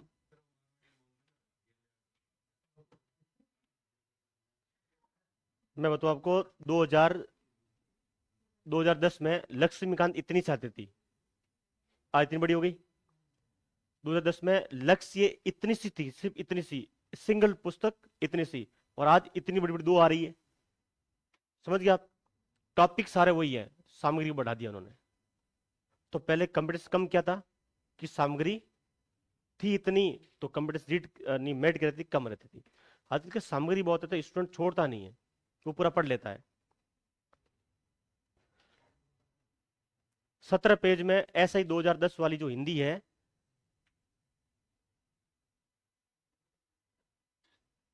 17 पेज में तो ये व्याकरण पूरी। कितने पेज में? 17 पेज में। 2010 में मेरा एक मित्र है, वो पढ़ रहा था किसी टीचर के पास में, मैं आपको बता सकता हूँ, मेरे पास डायरी सुस्ती पड़ी आज भी कि 2010 में एक टीचर ने 17 पेज पढ़ाए थे और उसने कम से 500 स्टूडेंट पढ़ाए थे। कितने? 500 एक ही पढ़ाते थे, 17 पेज में पूरी हिंदी। कितनी? पूरी। और बाकी पर्यायवाची वाले ने आपको नोट्स दिए थे, 2 पेज के विलोम शब्द, 3 पेज के पर्यायवाची और 3 पेज के हाथ से लिख के प्रिंट करा के शब्द युग में पढ़ा दिए लोगों को। तुम्हारा खुद पढ़ लेना घर जाकर जो पढ़नी है। यही था। नहीं, एक टीचर का लिखना तरीका ना वो इतना ही था। तो एक दौर था क्योंकि किसी को था ही नहीं इतना। और आठ वाली में समस्या थी नहीं। आठ में जो आर एस तैयारी करता है वही समय से बन पाएगा, जिस आर एस तैयारी नहीं की वो नहीं बन पाएगा। क्यों? रिटर्न था एग्जाम भाई। जीके तो था आपका ऑब्जेक्टिव और हिंदी था उसका रिटर्न। और एक एएसआई वैकेंसी आई थी ना, महिला एएसआई वैकेंसी आ रही है। पिछली भर्ती परीक्षाओं के सिलेबस को आधार मानकर तैयारी करवा रहे हैं, ऐसा बोला था आपको? लोगों ऐसा बोला था? उनको नानी दादी याद आ जाएगी पिछली भर्ती वाले एग्जाम करा था तो, कि पिछली भर्ती में 300 नंबर की हिंदी थी पेपर, जिसमें 200 नंबर, जिसमें 100 नंबर का निबंध था एक। क्या किसी ने पढ़ा है? महिला एसआई में, एएसआई में पढ़ा है? सिलेबस नहीं पता किसी को? तो पिछले सिलेबस ही अच्छा। ये अभी जो वैकेंसी है आपके सामने कौन सी? दूरसंचार टेलीकॉम वाली। किसी को पता टेलीकॉम में पिछले सिलेबस क्या था? क्या था? रिटर्न था, हिंदी रिटर्न थी। अब क्या मैं कहूँ पिछली भर्ती को देखते हुए आपको तैयारी कराएंगे? क्यों कराएंगे भाई? सेकंड ग्रेड की वैकेंसी तक तो मतलब अधिकारी को छोड़कर, डायरेक्ट पब्लिक को छोड़कर एक सब इंस्पेक्टर को सेकंड ग्रेड वैकेंसी तो खत्म ही कर देना। रिटर्न लोगे नहीं आप, रिटर्न ही नहीं लेंगे आप। ये नहीं कर रखा है, ये कर रखा पूरा। तो आप थोड़े पहले आते हैं इस दुनिया में तो आपको आनंद आता है, अधिकारी होते हैं बड़े आप। पर क्या करें हैं, आए हैं बाद में, अब करें क्या? लिख लिया, ये हमारा बिंदु पूरा हो गया, वाक्य हमारा पूरा है। अब ये काम लिखिएगा, लिखिए। रुको रुको रुको, अभी कहाँ है?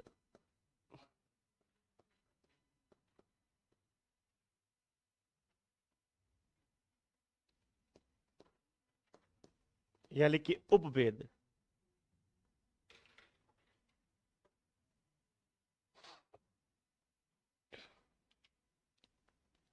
उपभेद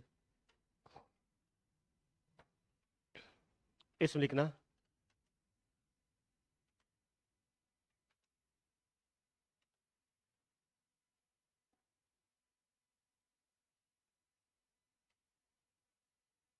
आश्रित उपवाक्यों, आश्रित उपवाक्यों,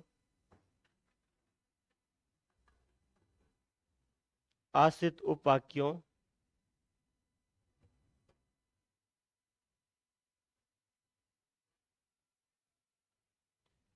के 3 उपभेद, आश्रित उपवाक्यों के 3 उपभेद, 3 उपभेद हैं, कॉमा, जिन्हें मिश्र वाक्य के उपभेद भी कहा जाता है।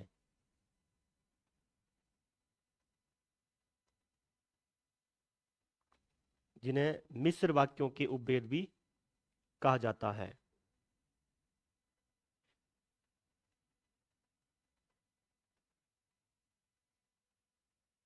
अतः आश्रित उपवाक्य और मिश्र वाक्य के उपभेद एक ही विषय है। अतः आश्रित उपवाक्य के उपभेद, आश्रित उपवाक्य के उपभेद और मिश्र वाक्य के उपभेद एक ही विषय है।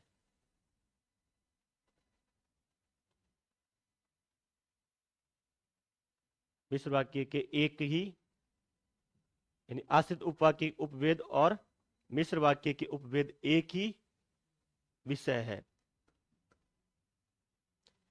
पहला विषय है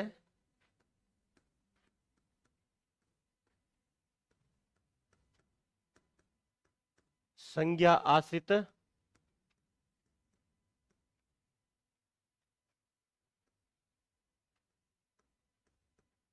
एक मिनट रुको भाई, रुको रे, गड़बड़ हो जाएगा। रुको रुको, मैं चाहता हूं एक ही मैं दोनों पढ़ा दूं। समझ गया आप केवल नाम पढ़ाने हैं आपको।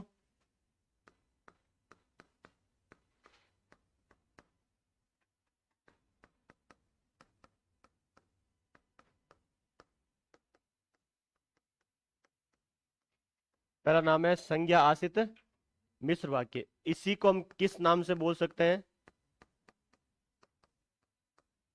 संज्ञा आश्रित उपवाक्य। तो जो संज्ञा आश्रित मिश्र उपवाक्य ना, नहीं, मिश्र वाक्य वही क्या है? संज्ञा आश्रित उपवाक्य भी है, समान है। कुछ भाषाविदों ने क्या कर रखा है कि मिश्र वाक्य के 3 उपभेद कर रखे हैं। संज्ञा आश्रित, दूसरा विशेषण आश्रित,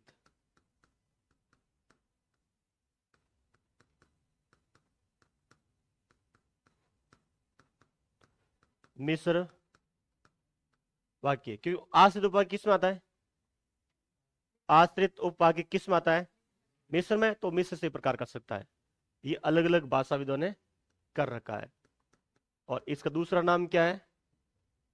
विशेषण आश्रित उपवाक्य। और एक है वो है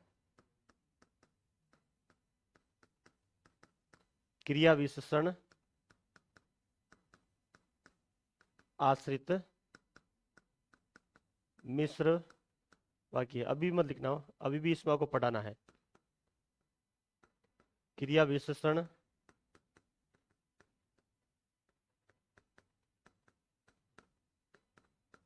आश्रित उपवाक्य। एक नाम आपको ये भी मिल जाता है सीधा, यदि मान लीजिए आपको ऐसा नाम मिल जाता है,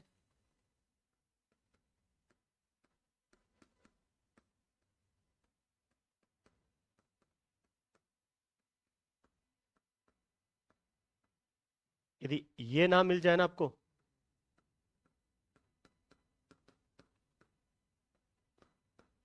कुछ ने सीधे नामकरण उपभेद के साथ ये भी दे रखे हैं कि संज्ञा आश्रित अच्छा, ये जो लिखा रहा हूं नीचे वाला, ये परीक्षा में आया पीछे कि इनमें से कौन सा संज्ञा आश्रित वाक्य है। समझ गया आप? संज्ञा आश्रित वाक्य। सीधा प्रश्न ये आ रखा है, इस नाम से प्रश्न आ रखा है आपके पीछे। वाक्य उपवाक्य दिए नहीं, इसने वाक्य पढ़ा दिया कि होते तो वाक्य ही है। इनमें से किसी नाम से प्रश्न आए, उत्तर आपका एक ही जाएगा। उत्तर आपका एक ही जाएगा।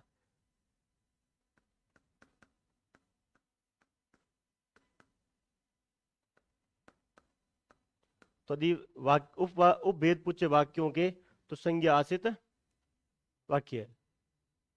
सर्वनाम आश्रित नहीं, विशेषण आश्रित वाक्य और क्रिया विशेषण आश्रित वाक्य, ये आपके प्रकार है। एक ही वाक्य के अलग अलग भाषा अलग अलग प्रकार दिए। आपका उत्तर जो कहीं से पूछे आपको ये देना है। बिल्कुल आसान है। इसमें क्या होता है कि जब को मिश्र वाक्य है, जब कोई मिश्र वाक्य है, अब लिखो पहले मैं इसको,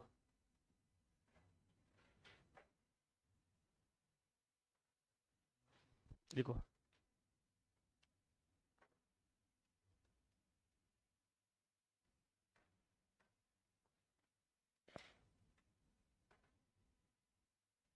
अब समझ रहे हो आपको वाक्य में समय क्यों लग रहा पढ़ने में? लग रहा है ना? तो है इतना विस्तृत, कहां से सारे प्रश्न पीछे पूछे गए पड़े। देखो भाई, समय लगेगा तो परिणाम मिलेगा।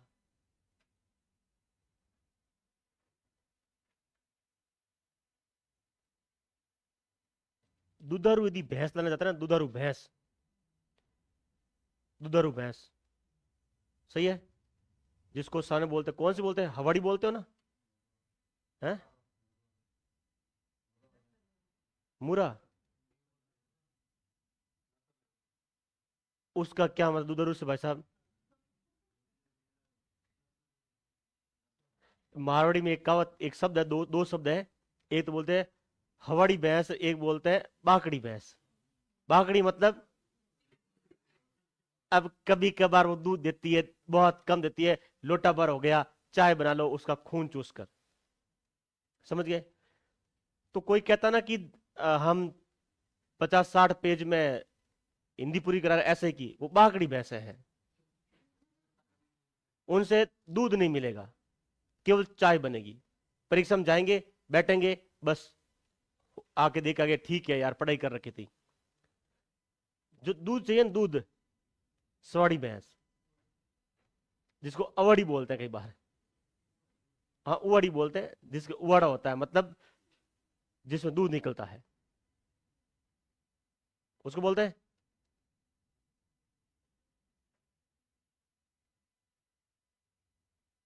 उसके पैसे बहुत लगते हैं, समझिए, लगते हैं ना।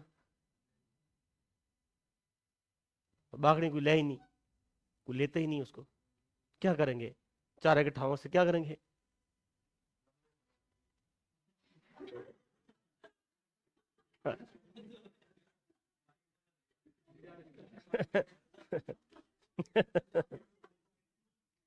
आप जब दूसरी दिन क्लास में आए थे ना, तो आपका व्यक्तित्व तो मैंने नहीं, कईयों ने पहचान लिया था। ऐसे झूठ नहीं है, समझ गए आप झूठ तो नहीं है। पर मुझे लगा था कि आपने फीस नहीं भरी, इसलिए थोड़ा रुक जाते हैं भाई। तो मैंने कहा थोड़ा रुक जाते, इनको बोलते नहीं है, जो कहे राणा जी कहे वही उदयपुर। आप जो कहे वही कर लेंगे। फीस भरते ही आप देख लीजिए आगे, मतलब मैं अपने अपने रूप में आ गया तुरंत। हाँ भाई साहब बताओ। भाई क्लास में व्यक्ति आता है ना, पता चल जाता है इसका व्यक्तित्व क्या है, ठीक है, किस नेचर का व्यक्ति है। आपको क्या है कि किसी न किसी बात को बीच में कहना ही कहना है, चाहे कुछ भी कहना है।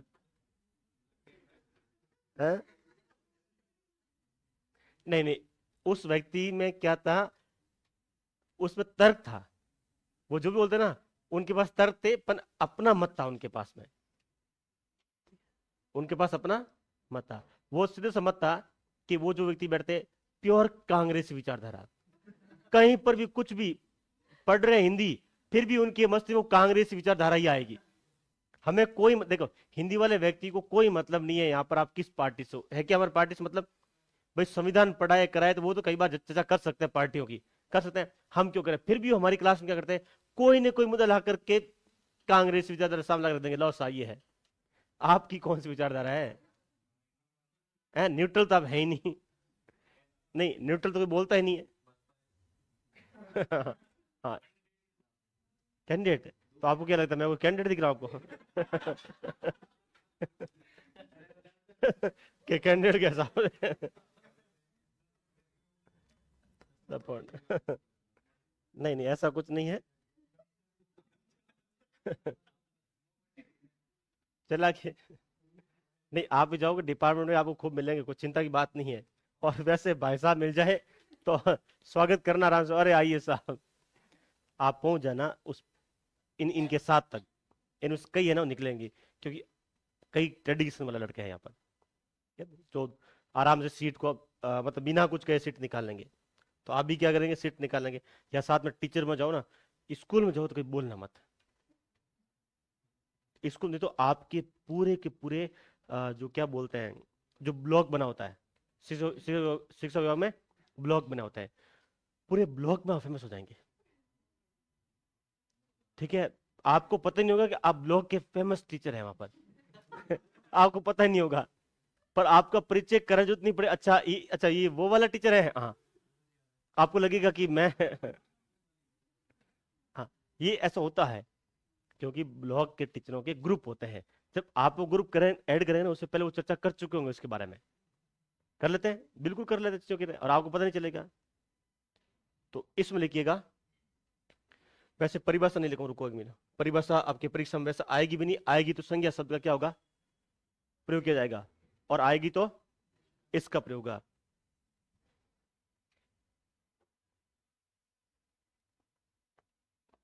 मुझे लिखने देने एक बार हो।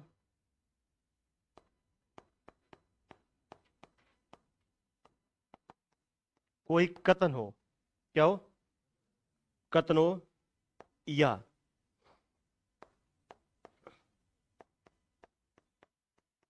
की से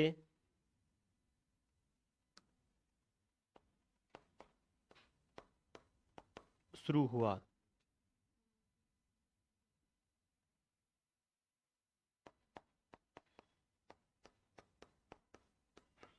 की से जुड़ा हो, या तो कोई कथन हो या फिर वो क्या हो, की से जुड़ा हो। कथन कैसे?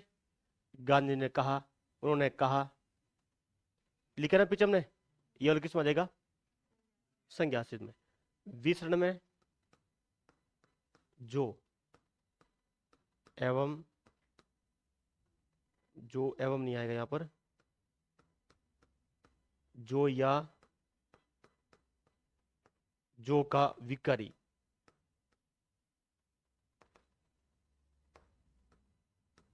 जो के विकारी से जुड़ा हो, यानी जो वाक्य होगा जो या जो के विकारी से जुड़ा हो। अब जो का विकारी क्या है? देखिए जो का विकारी क्या होता है? जो के विकारी में नीचे लिख देना यहां पर, जिससे, नहीं नहीं नहीं, जिसने, जिससे, जिसमें, ये जो आते हैं ये जो के विकारी होते हैं।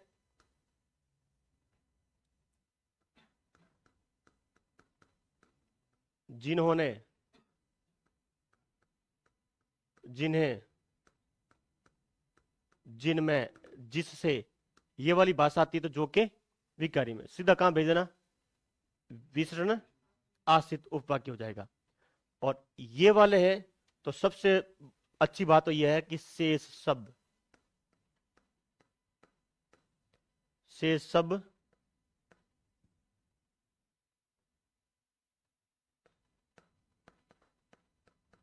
मिश्र वाक्य है। कि सब के सब मिश्र वाक्य है, तो शेष सब मिश्र वाक्य किसमें जाएंगे? क्रिया विशेषण में चले जाएंगे। और विशेष रूप से कौन जाता है इसमें, वो देखना। विशेष रूप में एक तो आपका कौन सा है? क्योंकि और चूंकि और इसलिए कि, और बोलिए, ताकि और यदि तो, बल्कि यहां पर क्यों आएगा भाई?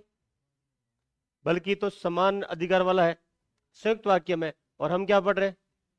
मिश्र वाक्य। मतलब मिश्र वाक्य बीच में लिखा है ना, समुच्चय बोधक जो क्या है ना बीच में, उनमें से एक तो की को यहां लिख देना, की को यहां कर दो, जो को यहां कर दो, और बाकी सबको यहां पर कर दो। ये वाले आपके यहां आ जाएंगे। मतलब लिख देना शेष सब मिश्र वाक्य है। किस में आएंगे? केवल ध्यान रखना कथन वाला और की वाला कहां आएगा? संज्ञा में। सबसे जो महत्वपूर्ण है वो ये है, क्योंकि ये तो जो वाला है सीधा मिलेगा आपको, जो जिस जिसमें, लिख लो आप ये।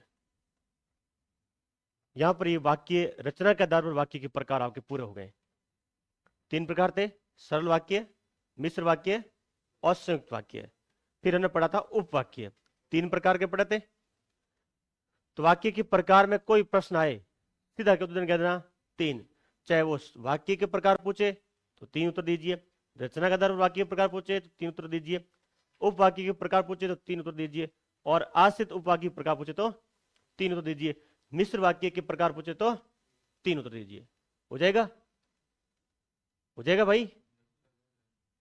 वाक्य के प्रकार में किसी का प्रश्न पूछे अर्थ को छोड़कर, उत्तर दोगे आप सीधा 3।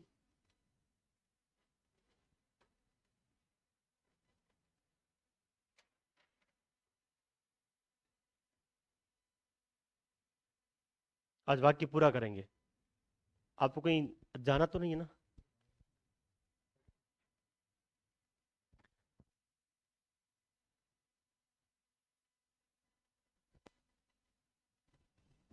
एक दिन क्लास लंबी हो जाती क्या हो गया इनको? कौन से टाबर रो रहे हैं इनके? क्या सर घर जा रहा है हमारा टाबर रो रहा है?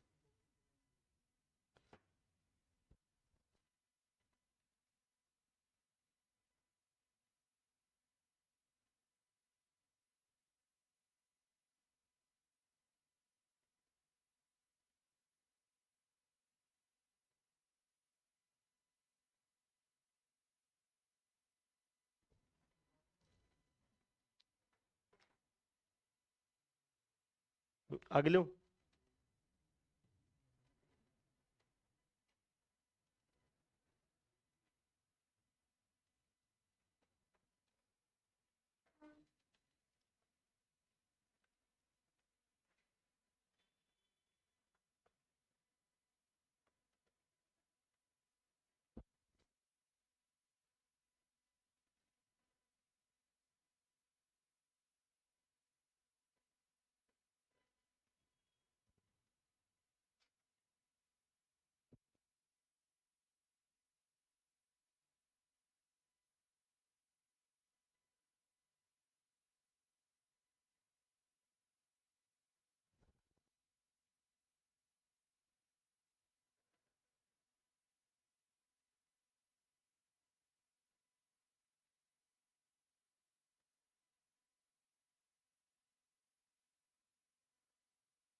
हो गया? वाक्य लिखो तो लिखिए उदाहरण। यहां लिखिए उदाहरण। उदाहरण लिखना पड़ेंगे, भले एक लिखो चाहे दो लिखो तीन लिखो।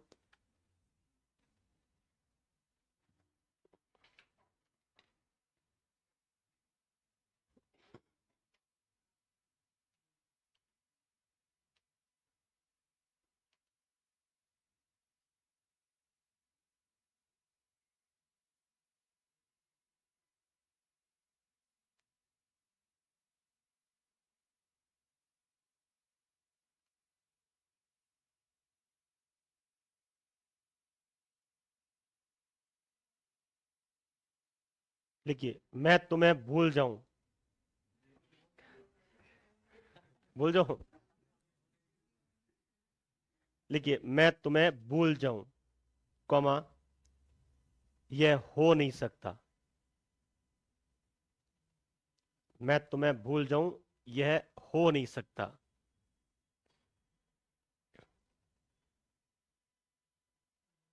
यह हो नहीं सकता।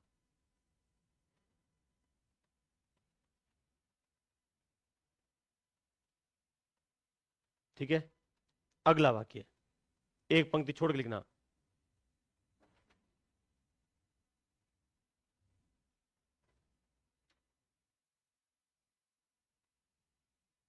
वह कौन है?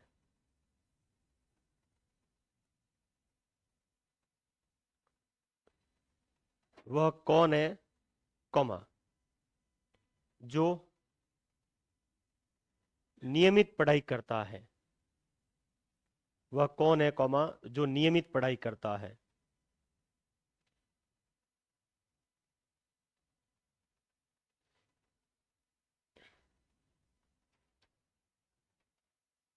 अगला, यद्यपि, यद्यपि वह बहुत धनी है। यद्यपि वह बहुत धनी है। यद्यपि वह बहुत धनी है, कॉमा, तथापि, तथापि वह बहुत दुखी है। अब ये नहीं है कि धन हो पास में तो ही सुख हो। तथापि वह बहुत दुखी है। अगला,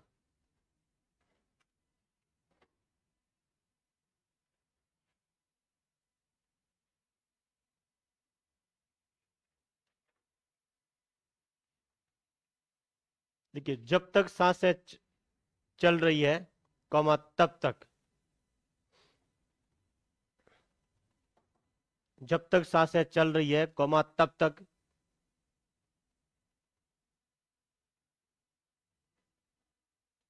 संघर्ष जारी रहेगा। इसमें अध्यार किसका और का है? अध्यार पर पकड़ बनाओ थोड़ी, ताकि भाषा में समझ उत्पन्न हो, दूसरों से हटकर लगे कि हाँ समझ में आ रहा है ये।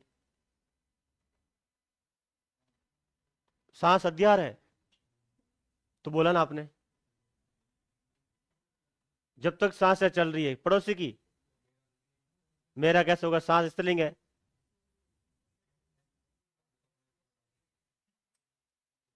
नहीं तो जब तक मेरी सांसें चल रही है, कॉमा, तब तक मेरा संघर्ष जारी रहेगा।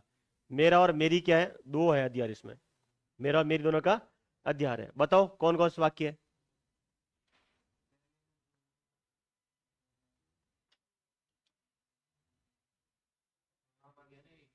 आपको किसने पूछा भाई साहब? मैं तो कह रहा हूं सब अपने डायरी में लिखो। बताना नहीं है। यही तो मैं कह रहा हूं कि आपको विशेष स्पेशल नहीं बनना है। बहुत सारे विद्यार्थी ऑनलाइन बैठे हैं हमारे यहाँ पर। ठीक है, उनके कमेंट आते हैं, मुझे दिखते हैं। अभी दो कमेंट है, बिल्कुल कमेंट नहीं करते, उनको पता है कि पढ़ा रहा आराम से। डाउट क्लियर कर लो।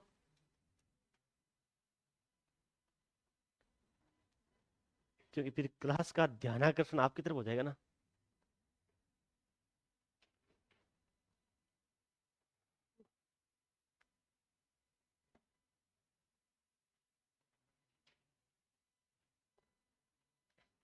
हीट लेवल फर्स्ट वाले होते हैं, कांस्टेबल होते हैं, वो क्या करते हैं, क्लास पे ध्यानाकर्षण बहुत करवाते हैं। अध्यापक का नहीं, किसी और का। हीट लेवल फर्स्ट वाले कांस्टेबल वाले भी बहुत करवाते हैं। बड़े लेवल के टीचर लाइन वाले स्टूडेंट हैं, नहीं कराते, उनको ध्यान आकर्षण कोई मतलब नहीं है, उनको नौकरी चाहिए होती है। सही ना? आरएस वाले बच्चे हो गए, सब इंस्पेक्टर वाले, जो मैच्योर है, जो रियल में ट्रेनिंग अगर करेंगे, उनका नहीं है। जो बिल्कुल नए नए आते हैं उनको लगता है कि ध्यान से कराएं थोड़ा, हम भी हैं। तो स्कूल की पढ़ाई और यहाँ की पढ़ाई में रात और दिन का फर्क है।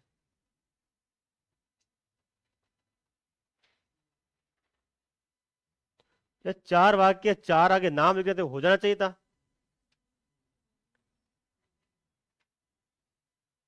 आप दो लिखा, इधर दो, फिर क्या मतलब है इस चीज का पढ़ने का? जमा जमा के लिखते हैं। क्या मतलब है इस चीज का? मैं तुम्हें भूल जाऊं यह हो नहीं सकता। इससे पहले बताओ कि प्रधान उपवाक्य कौन सा है? बादल ना, यह हो नहीं सकता। देखिए, हो नहीं सकता कि मैं तुम्हें भूल जाऊं, तो की दोबारा इस तरफ देखोगे तो की जुड़ जाएगी। पर वाक्य कौन सा है? संज्ञासित है, ठीक है। अरे मुझ पर तो है ये। वह कौन है जो नियमित पढ़ाई करता है? विश्वनाशित। ये तो लिखना चाहिए था जो लिखा हिसाब से। तो देखिए यहां पर जो आ गया, जो आते कौन सा है और की आते कौन सा है? इसे मैंने कहा की आपको क्या करना है, कभी को की को हटा दे सकता है, फिर नोट लेके ना ऊपर।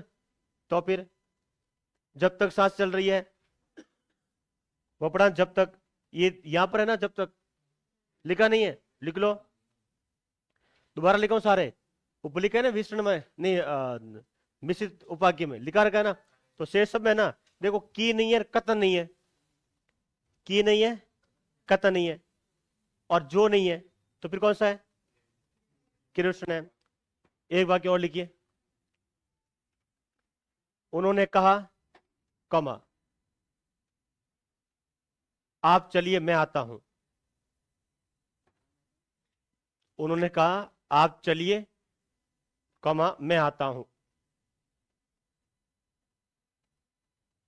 उन्होंने कहा, कमा आप चलिए मैं आता हूं।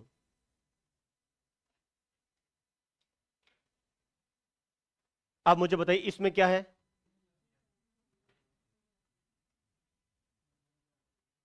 संज्ञा स्थित है। कैसे? की का लोप हुआ है, यानी कथन है वो। क्या है? कथन। तो मुझे तो इसमें प्रधान उपवाक्य कौन सा है? नहीं, संज्ञा तो आपको आगे लिखना, नीचे आगे लिखना कोष्टक में।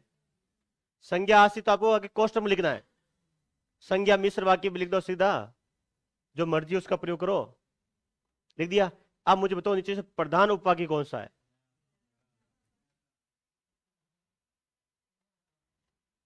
प्रधान उपवाक्य कौन सा है? आप बताओ प्रधान उपवाक्य बाद में कब आता है? एक ही चीज हम ढूंढ ली। आप चलिए, कौमा मैं आता हूं, कौमा ऐसा उन्होंने कहा। ऐसा आता ना, ये ऐसा, ये मैंने बताया ना, जब बाद में आएगा तभी होगा। भाई उन्होंने कहा सीधा कथन शुरू हुआ है, तो प्रधान उपवाक्य पहले वाला है। प्रधान उपवाक्य पहले वाला है। और दूसरा आश्रित उपवाक्य कौन सा है? मैं आता हूं, तो आप चलिए क्या है? बहुत बढ़िया, प्रधान तो एक ही होता है। परिभाषा क्या लिखी मिश्र वाक्य में? प्रधान तो आश्रित दो है इसमें, लिखो। आप चलिए मैं आता हूं, दो आश्रित वाक्य है। हुआ कहता कि दो आश्रित वाक्य मैंने अभी तो लिखा है नहीं, आपको नहीं लिखा है ना? नहीं लिखा है, ये लिखा रहा हूं। ऐसा किया था भाई साहब, ये क्या था? घर बकरियां हैं यार, बिल्कुल ही।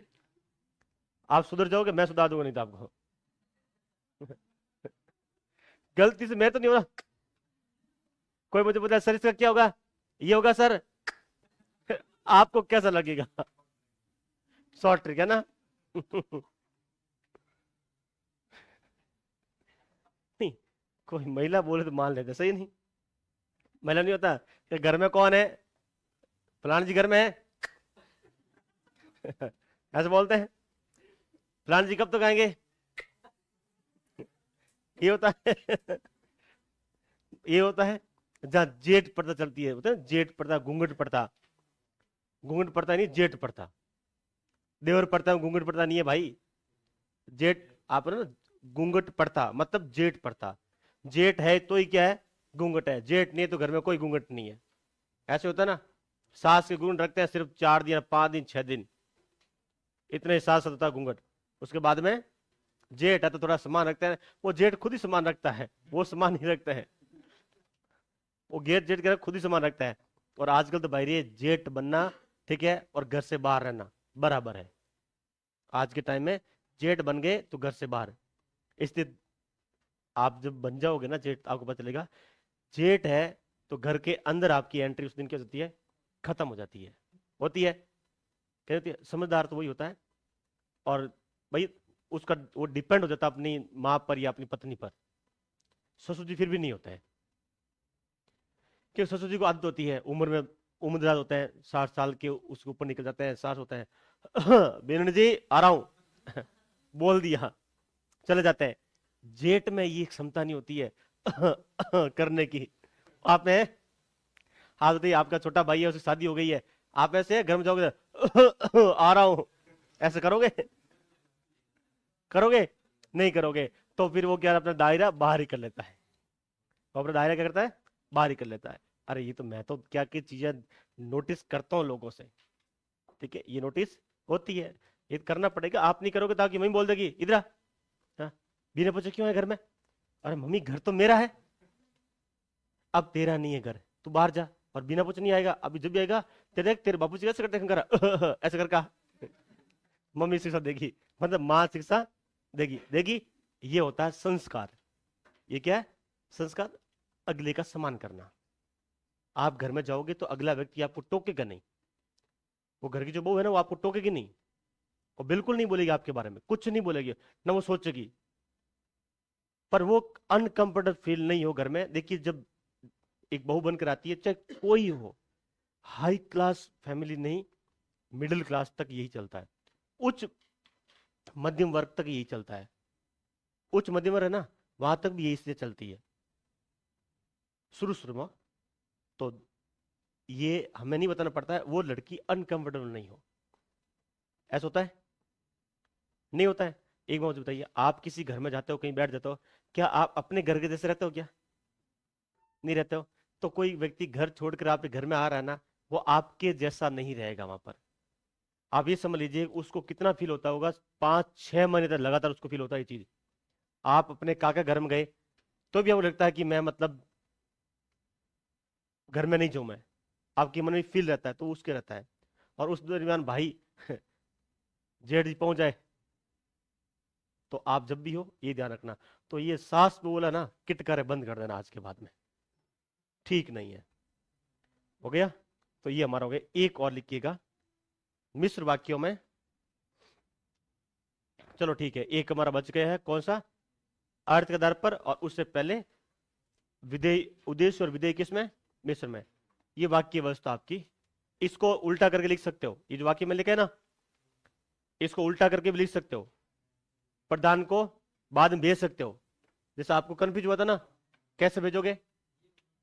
आप चलिए, कहो मैं आता हूं, ऐसा उन्होंने कहा, ऐसा उन्होंने कहा, ये आप खुद लिख लेना और कर देना कि प्रधान कहां गया बाद में।